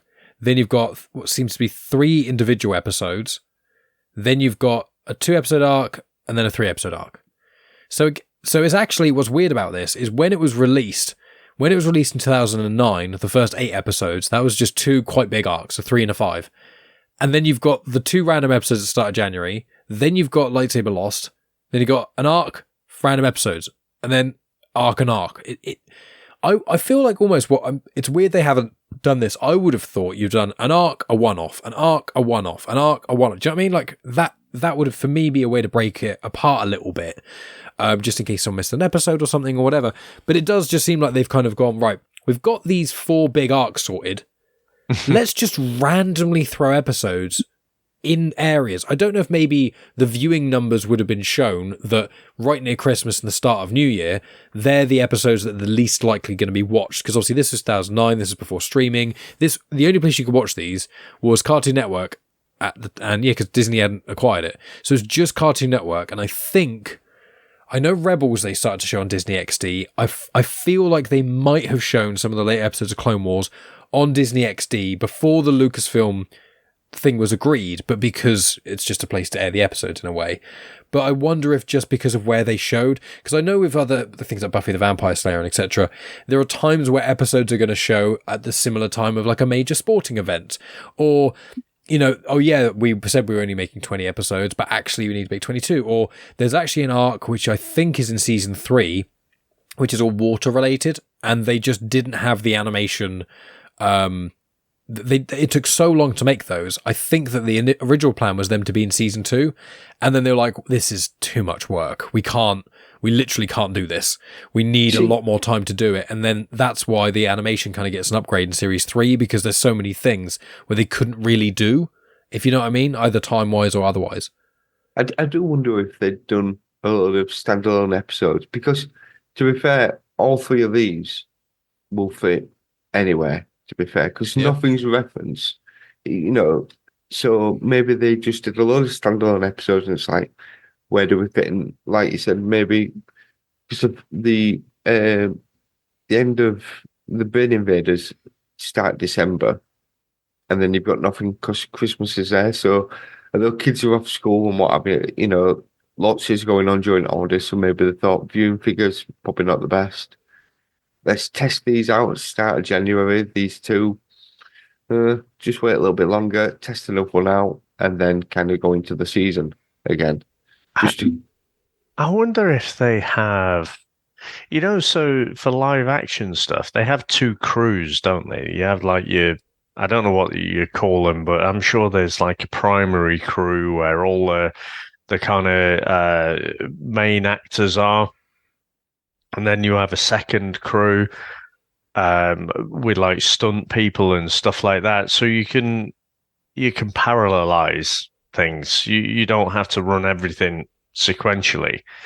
I wonder if you've got almost two teams of animators, and you've got these ideas. I don't know if you guys have ever watched a documentary where it follows basically Matt Stone and Trey Parker to do a Star Wars episode. The South Park, like it's like Star Wars. South Park. It's like seven. It's called like 6 or 7 day turnaround, isn't it? And it's I've seen that. It's really cool. So they do or did an episode a week. And everyone at the time was like, how the hell do they get this current stuff out so quickly? And they almost have, like, if anyone's in software development, you'll recognize it almost as a sprint. So they have this 7-day sprint, but they always come into it with ideas. So they might discuss something and, right, it's not right for this. So we'll put that on the ideas board almost. And if nothing's happening in the mainstream media, or we're a bit, we will go to that board for some ideas. And I wonder if it's almost a bit like that with this, where, we've got an idea for a standalone episode, doesn't really fit particularly anywhere. So let's just work on that. And then, you've got people who work on the more ambitious kind of multi-episode arcs. Because if you think about it, just planning wise, that would be quite tricky, wouldn't it? Because each episode still has to have that start, middle, and end. You've got to script it all. You've got to, storyboard it all out. You've got to get your voice actors in. You've got to get your animators and stuff. And so it has to be planned quite far ahead to actually execute on all that stuff. So maybe it's the only way I can rationalize it in my head is that, you almost have this team focused on these standalone episodes, which are almost like floaters that you can put anywhere in the season. Yeah, I do wonder that, because I was just looking on IMDb again. I was just seeing who the writers and things are of certain episodes, and it seems like George Lucas did write a few of these, as well as Drew Z. Greenberg, and there's different directors for each of the different episodes. So I do wonder if it is kind of like that. Yeah, and I think the writers that get credited as well are not always you have a lot of interns and stuff. You have a lot of people cutting their teeth, and so a lot of the grunt work is done by these people who aren't necessarily credited. Mm-hmm. So who knows, like, what goes on there? Well, because Filoni did quite a lot in the Clone Wars, but if looking at the earlier seasons, like, he didn't write as many. It was George Lucas at the start of this really had a lot more of a hand in it, and it was George Lucas, Drew Z. Greenberg. Looking just through the last few episodes of Clone Wars Series 2, the standalone ones that we were talking about, I was just looking at that, and then I was just seeing if Brain Invaders was different. So there's a different director and a couple of different writers. So yeah, I think it was one of those things where they almost said, right, here's a season of the Clone Wars. We've got 22 episodes to fill. Right, Filoni, you've got 5 episodes. Do what you want with them. Okay, and then Drew, you and George work together. We want to get a couple of these ones going. Okay, and then we want an episode on this. You can try that. If this episode goes well and you work this, we'll give you 2 episodes next season. I do wonder, and so they probably kind of all went off, and they all had different, because I imagine you wouldn't give like a newbie of Star Wars writing the 5-episode arc of Geonosis. That's heavy lifting. Whereas if you gave them a Lightsaber Lost episode, it's like, well, if it's not that amazing, it's not the end of the world, with just supervisors over it saying, you can't do this, you can do that, etc. It's interesting. And again, you almost have an architect, don't you? Yeah. I mean, you could say, right, the characters are going to be, these characters. I tell you what, I didn't realize Jocasta Nu was in so much. Like, she's a character that I didn't really pay any attention to, and it's probably through like the Vader comics and stuff, where I've started to notice her more and more. It's like she pops up multiple times in this season. But yeah, you've kind of got these characters you play with. I mean, this is how they do it in the comics. You can play with, any of these characters. You can't do anything with these characters because we're doing stuff with them. Key message is this, go. And then the intern writer or whatever will do the dialogue and all the grunt bits. But I just suspect. So even though George Lucas is down there as the writer and stuff like that, I would think even at that point he would be the architect. He would be the one, sort of talking the big ideas, but then actually plotting out scene to scene. It would have been more junior people. From what Filoni said, I think that was the case. It was kind of like, there's a lot of Mandalorian stuff that starts to happen in the Clone Wars, and Filoni was kind of like, look, George Lucas said, Anakin's got a Padawan. Has he? Yes. It's a very core part of his personality, and this is why. And then, there's a Mandalorian stuff going on. Here's what's happening at Mandalore at the time. Here's what's going on here. Why are they not in this stuff? Why are they in here? Why are they known as warriors, but we never see them fight in the movies? There's a reason for that. Here's the reason, okay? Here's the idea. Now you make it work and come back to me and I'll tell you if everything's fine. And sometimes Filoni would go to him with like, here's a script. And George would go, no, that doesn't make sense. And Filoni's like, yeah, it does. And he goes, no, because of this random bit of lore.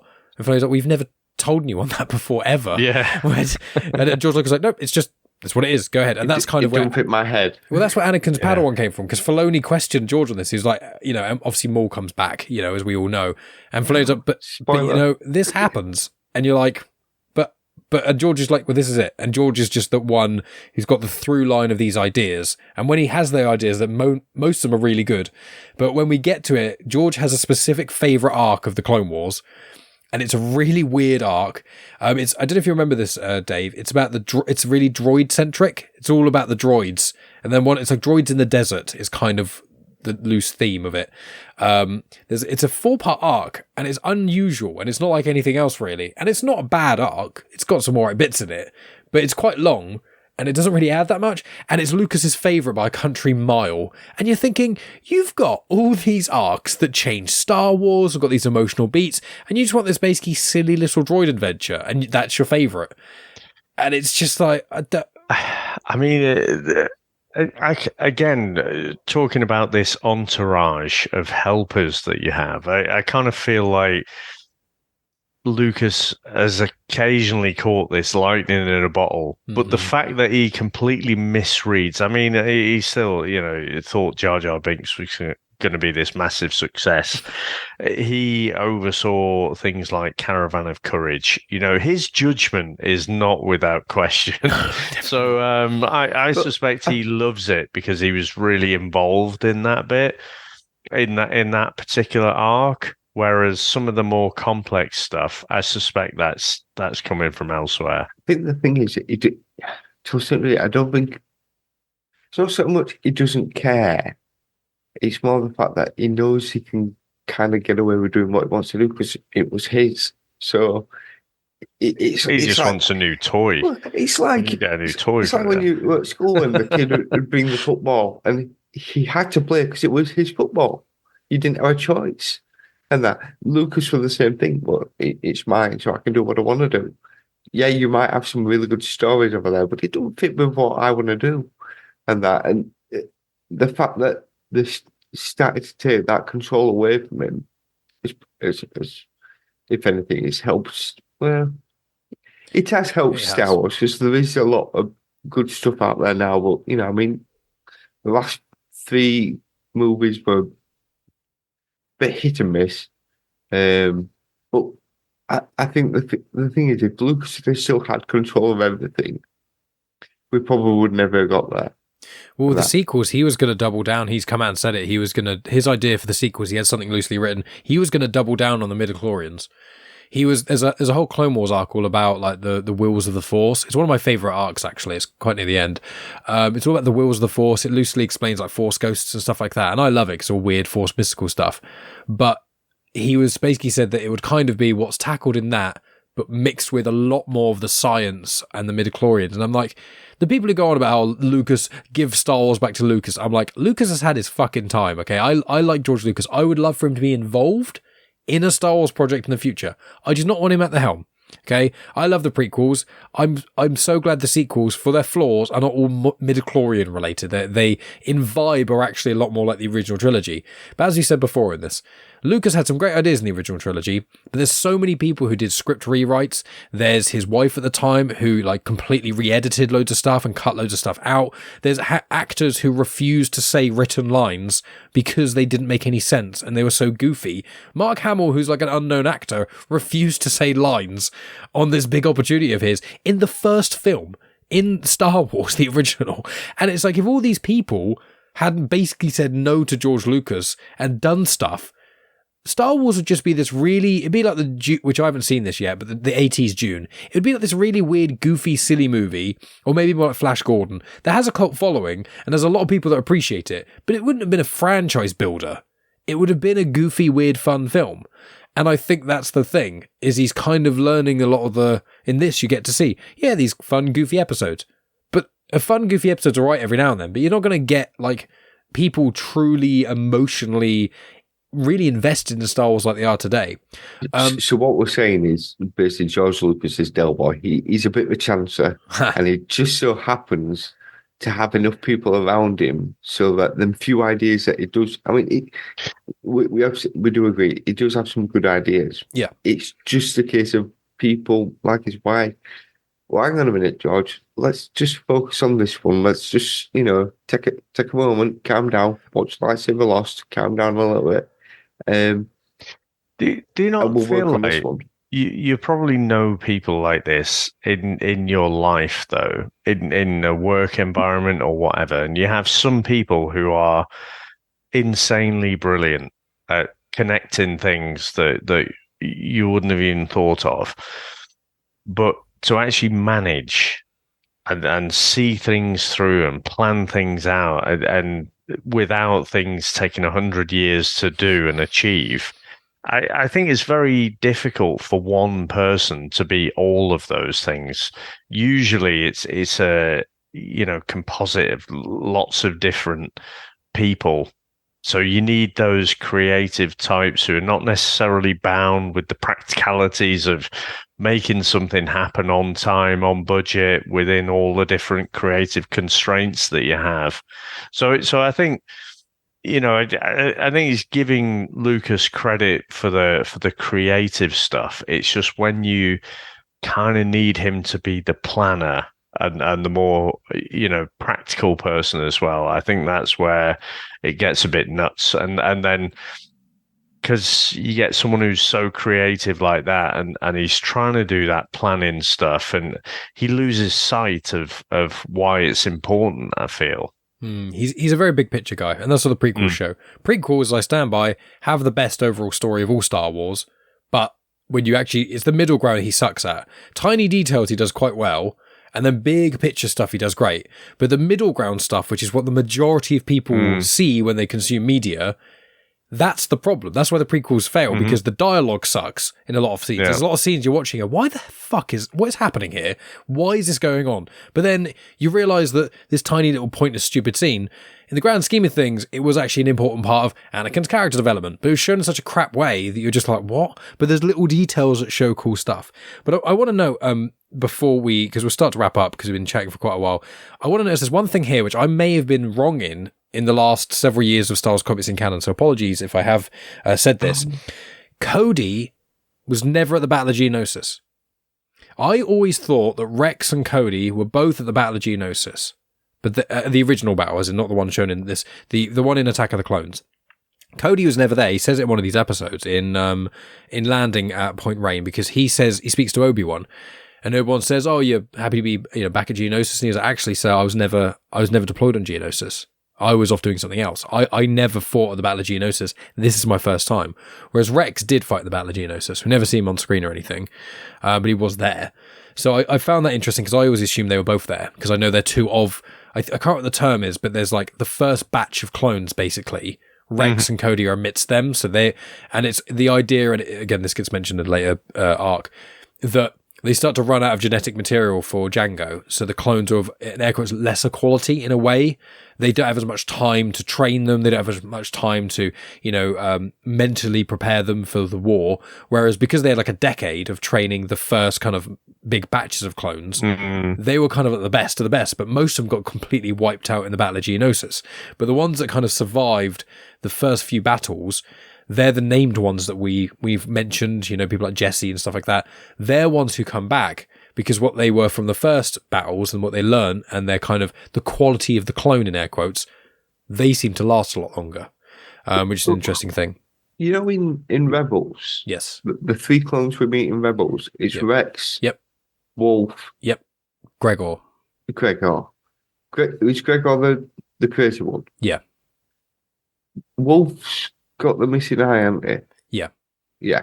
And we've met them. We've met them in Clone Wars. Well, I know we've met Rex. We met Wolf because Wolf is the leader of Plo Koon's battalion. So when Plo Koon in season 1, I think episode 2, he's like, we're just disposable, sir. When they get stuck in the pods and stuff. Wolf is there.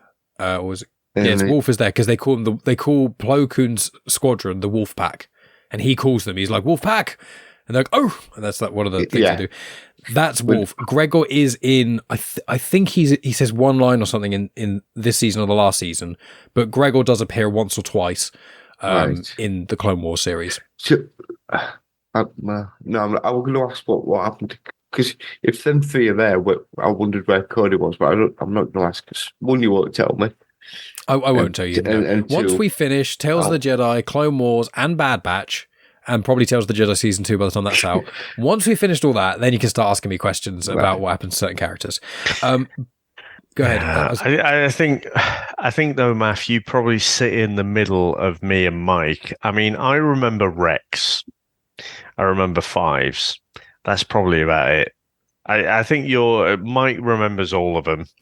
I mean, I can't honestly believe he made such a gaffe that he thought Cody was at the Battle of Geonosis. I mean, everyone is probably at home thinking, God, Mike, I can't believe you thought that.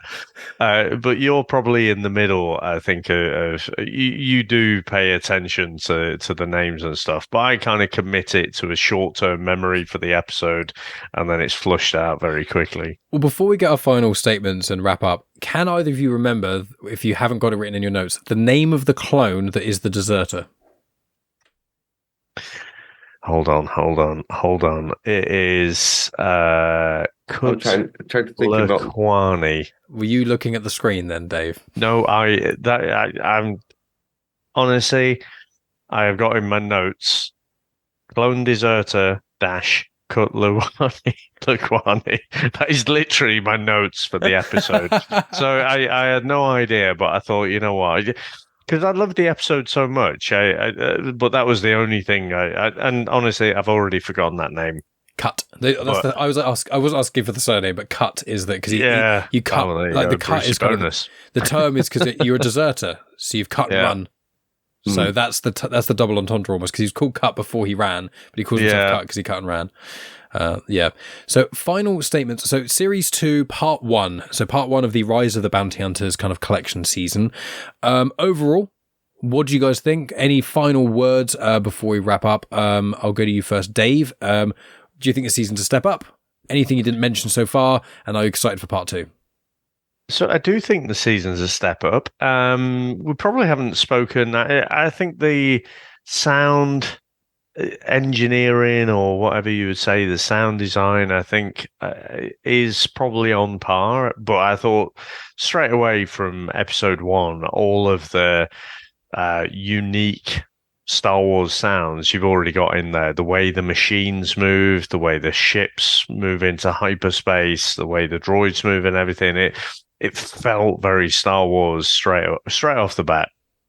But where I think this stepped up is in the animation that we've not really talked about, but it was definitely noticeable that you've stepped up now. And B, just in the storytelling as well. I think going from mainly episodic storytelling, but having kind of a loose join. That there is a loose arc through the season, whereas here you've got a definite. Like I say, looking back, I couldn't really think of the hard stops between one episode and another one, in terms of Geonosis and whatever, and the horror kind of episodes. So yeah, I think a definite step up. But obviously, spoiler alert, I know it gets better. So By quite a lot as well. It's just a little teaser, but yeah. And again, I think for me, I realize now, especially going through the second time, I don't know exactly why, but the thing that resonates with me the most is the clones. And when we sort of treat the clones as actual human beings, that's the thing that really resonates with me.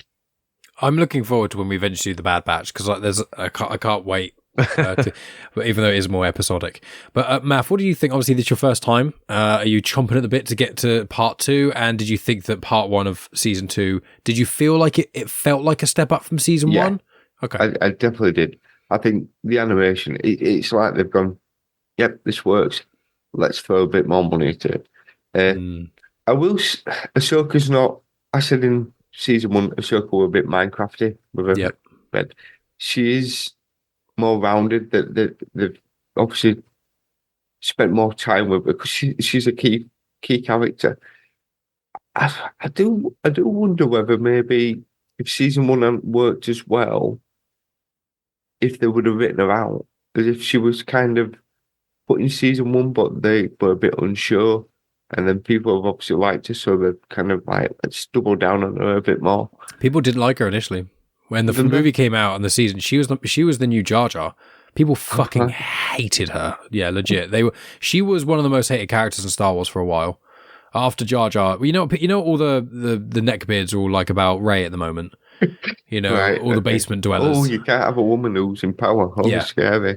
Jokes. I mean, to clarify, I don't think Rey is the best written character. To clarify, I think she's quite dull, but I don't hate her. I don't hate Daisy Ridley or anything like that. I just think Rey's kind of bland. But also, spoiler alert, Luke's kind of fucking bland as well. Anakin is bland to begin with. The only reason he becomes interesting is he starts killing everyone.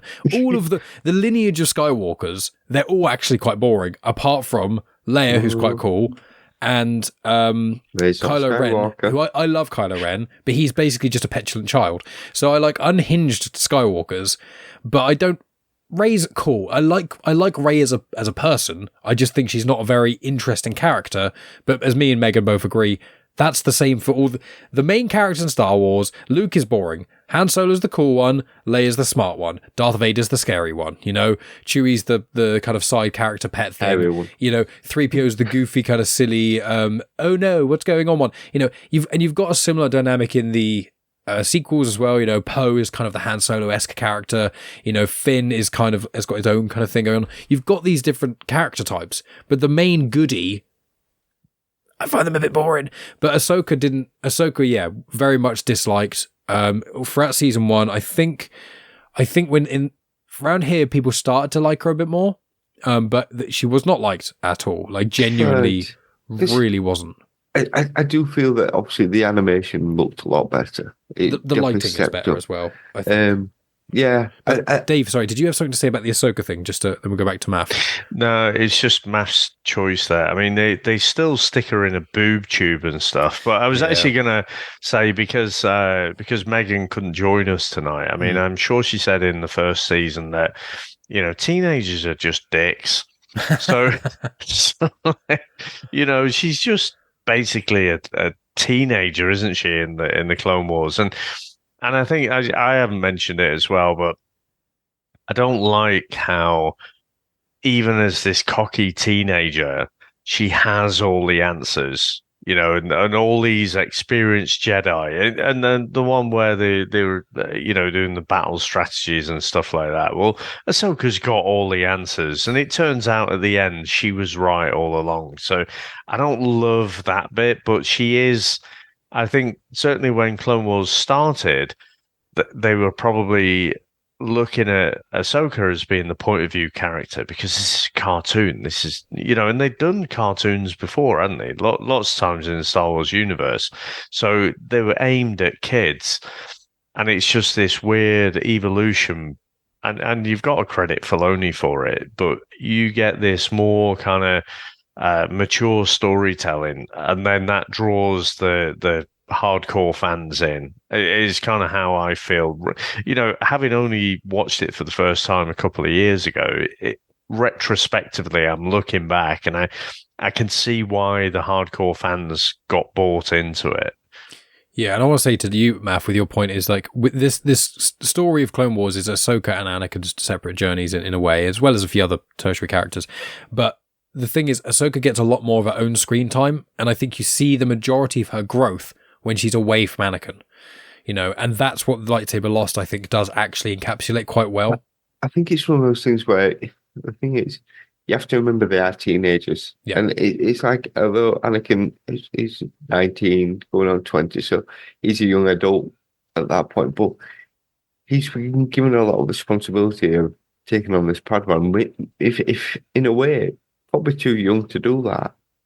Again, Ahsoka is probably too young, really, to be out there doing the things that she's doing. But fighting in wars.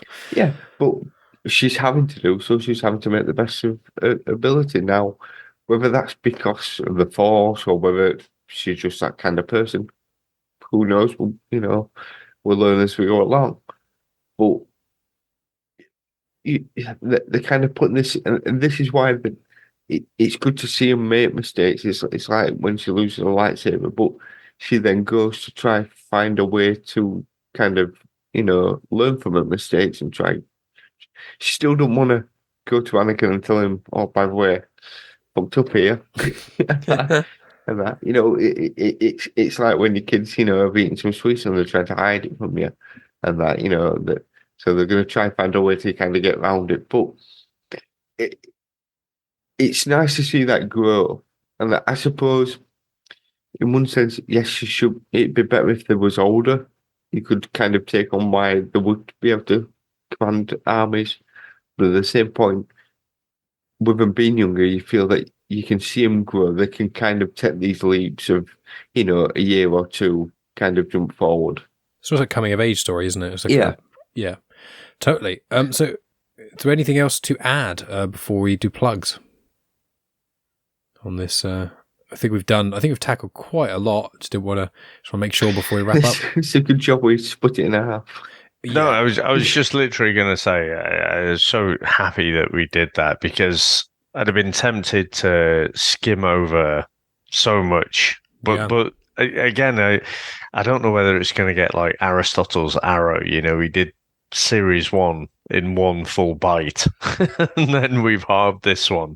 I don't know if it's going to get shorter as we get on, but no, I think it's been great. I really enjoyed sort of talking to you guys about this stuff, and again, this is the second time going through, but I think it's going to be one of those that I just constantly go back to over the years, and just. Maybe not all of them. I mean, if we weren't going through maybe that last episode, I would skip over. It's like, Ahsoka learns a lesson. Brilliant. I'll go on to the next one. But no, it's been brilliant.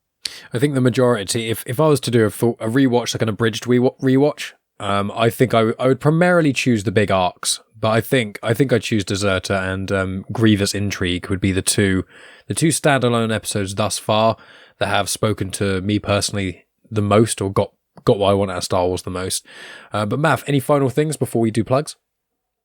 No, I'm glad that that a year and a bit ago when you kind of said, "Oh, you should watch this." It was Andor, wasn't it? Because Andor was so good. It was Andor. You were like, "I want more stuff like Andor," and we were like, well, "Rebels is similar in vibe, I guess. It's probably the closest to Andor you can get into Andor Series 2. Unfortunate that me and Dave and joined you on that, and we just kind of, that's how it kind of came out. Well, it's great because it's an excuse for me, because I've always been wanting to rewatch. I think Dave might be similar, where you've kind of like, I should rewatch Clone Wars, or I should rewatch Rebels, because there's so many amazing moments, but they don't hit as hard unless you get the build up. So when you listen to a full album, like the songs that hit hard work because the songs before, if they're not as strong or they're kind of slower and you get hit with a power ballad at the end, like there are things in the Clone Wars that aren't as powerful, but there's certain moments that are so hard hitting, and we haven't even skimmed the surface of how some of the episodes happen.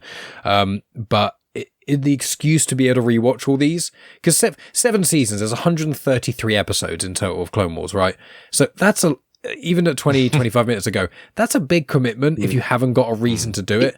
But because we're doing this and because we're saying basically 1 episode a month, we have to kind of keep watching it. And occasionally me and Megan, I'll be like, I know I have to watch a couple of Clone Wars episodes tonight. And then as soon as they're on, I'm like, even on the episodes that aren't that amazing, I'm like, you know what?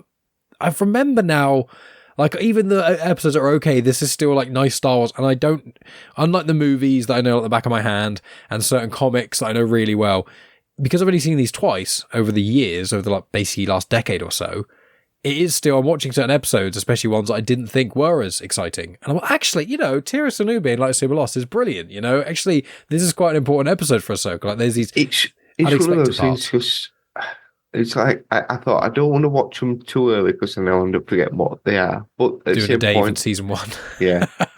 But then it's like, you know, I want to try to space it out so I can watch a few each night. But then you think, right, I'm going to watch some Star Wars tonight. Okay, right, yeah. I'll put them on. We'll watch 1 or 2, was it? And then, you know, I mean, because these are in arcs, it's like, I've got to watch the next one. What time is it? Well, I suppose I could have 20 minutes less of sleep. You know, we'll just get to the end of this. Actually, no, there's another one. Right, okay. And fortunately, the last 3, I ended up watching all 3 together anyway, but I could have split off at any point in them. But I suppose that's a point where I don't really know where the arcs are as such, and that. So I don't tell you intentionally. When I saw the message, I was like, oh yeah, there's those 5 Geonosis episodes. Actually, if he doesn't know there's 5, when an episode ends, you don't know if they're going to resolve the problem or not. Well, I watched all 5 together. Wow. Amazing. Because I think it was last Saturday. It's about 2 hours, isn't it? Yeah, not last Saturday before. That's I kind of got there and I thought, right, okay.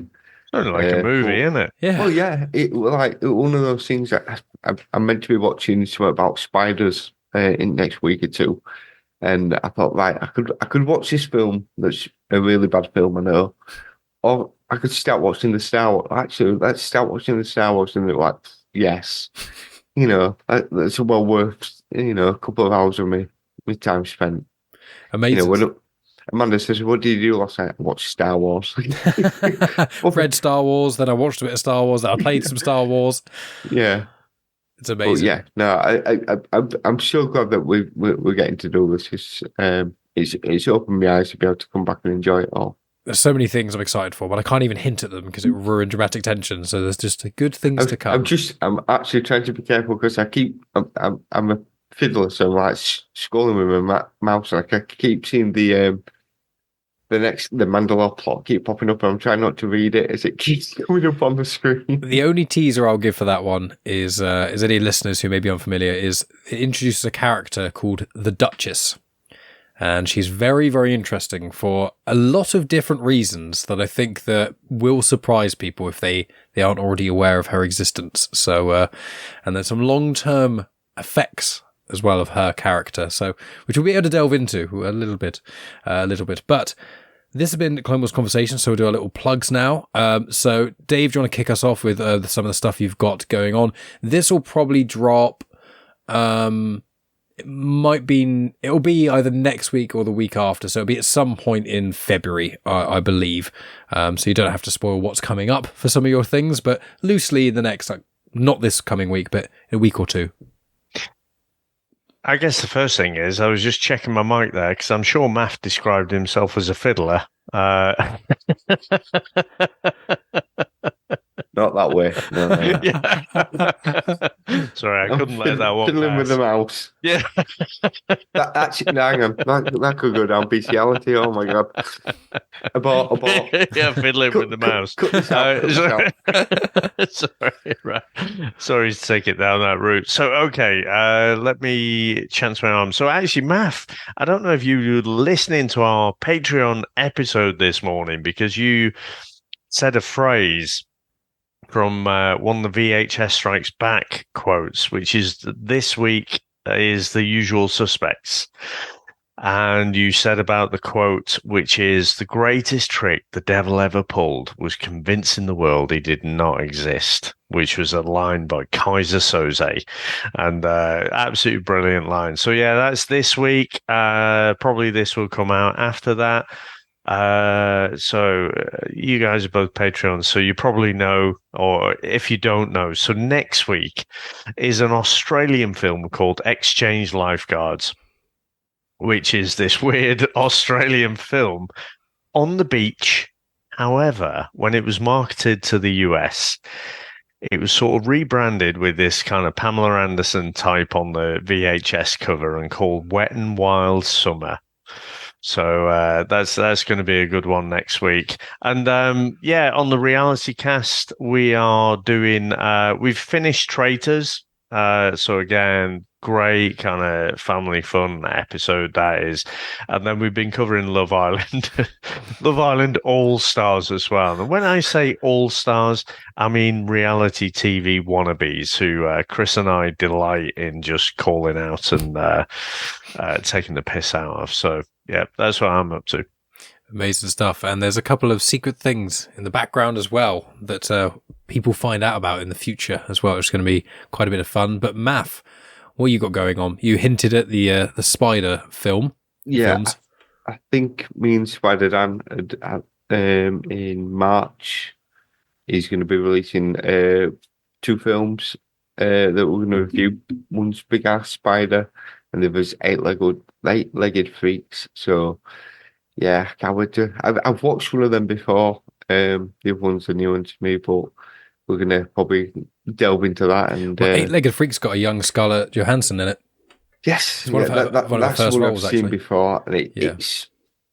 I vaguely remember it. I'm the same. I watched it when I was younger. I don't think I realised it was like a comedy film. Yeah, when I watched it. I have to go back. I vaguely remember it was all right. And as I said, the other one I've never seen it before. I do know one of the actors. He was in Heroes. I've not seen Heroes, to be honest. Oh, okay. Well, anyway, I'm sure it's on YouTube, so it must be good. All the classics are free on YouTube. Yeah. But yeah, that's coming. I think that's going to be in March when we do that one. So amazing stuff. Yeah, it's got David Arquette, hasn't it? So Courtney Cox yeah, Courtney Cox's ex. Yeah. Wow. Well, that's going to be good fun. Yeah, I'll put details in the description. There he is. He's got it. CEX purchase. Nicely done. So, yes, I mean, and I'm Mike. You can get me at Genuine Chit-Chat on Instagram, X, Facebook, TikTok, Threads. There's so many of them. And I post on them intermittently occasionally. But this year is all about me just trying to have nice conversations, not worry about social media quite as much because it's just a pain. Posting and all that jazz. But I've obviously got, there's a few Star Wars comics and canon stuff. There's the Dark Disciple book review. There's the Phasma book review as well. I'm also going to be releasing another High Republic one, the Eye of Darkness. I've got a Star Wars conversation coming up in the next few weeks with Ike's Flame, so that should be good fun. I've got genuine chit-chat conversations coming out my ears. So I've done Scott Weatherly, 20th Century Geek. We did a nearly 3-hour-long Moon Knight podcast about going through like pretty much this all. I read a lot of Moon Knight. I read a ton of it. And so we spoke about that for ages, all the different runs and things, the originals, the Lanier run, the Ellis run, the Houston run, all of it. And then we spoke about his essay book. I've got Disney Discussions 11, which I've just released as of recording this. This will be releasing tonight because I was a little bit late on releasing because Megan's been ill. So Disney Discussions 11 will be out by now. And then, yeah, we've got Clone Wars conversations coming up. I've got a secret pod with Chris as well that's going to be recording in the next couple of weeks and a couple of guest spots. So loads of stuff going on from me. Make sure you subscribe. Make sure you keep an eye out for the subsequent season that's going to be coming out. So aim to release that in March. Keep up with Clone Wars conversations. Tell us what you think of all the episodes and follow us and share and let us know. But friends, thank you so much for listening. Obviously, Math and Dave, delight speaking to you as always. I'm so glad we could continue this journey together. I'm very, very excited for season 2, part 2 and beyond. And so friends, there's nothing left to say apart from may the Force be with you. And be with you.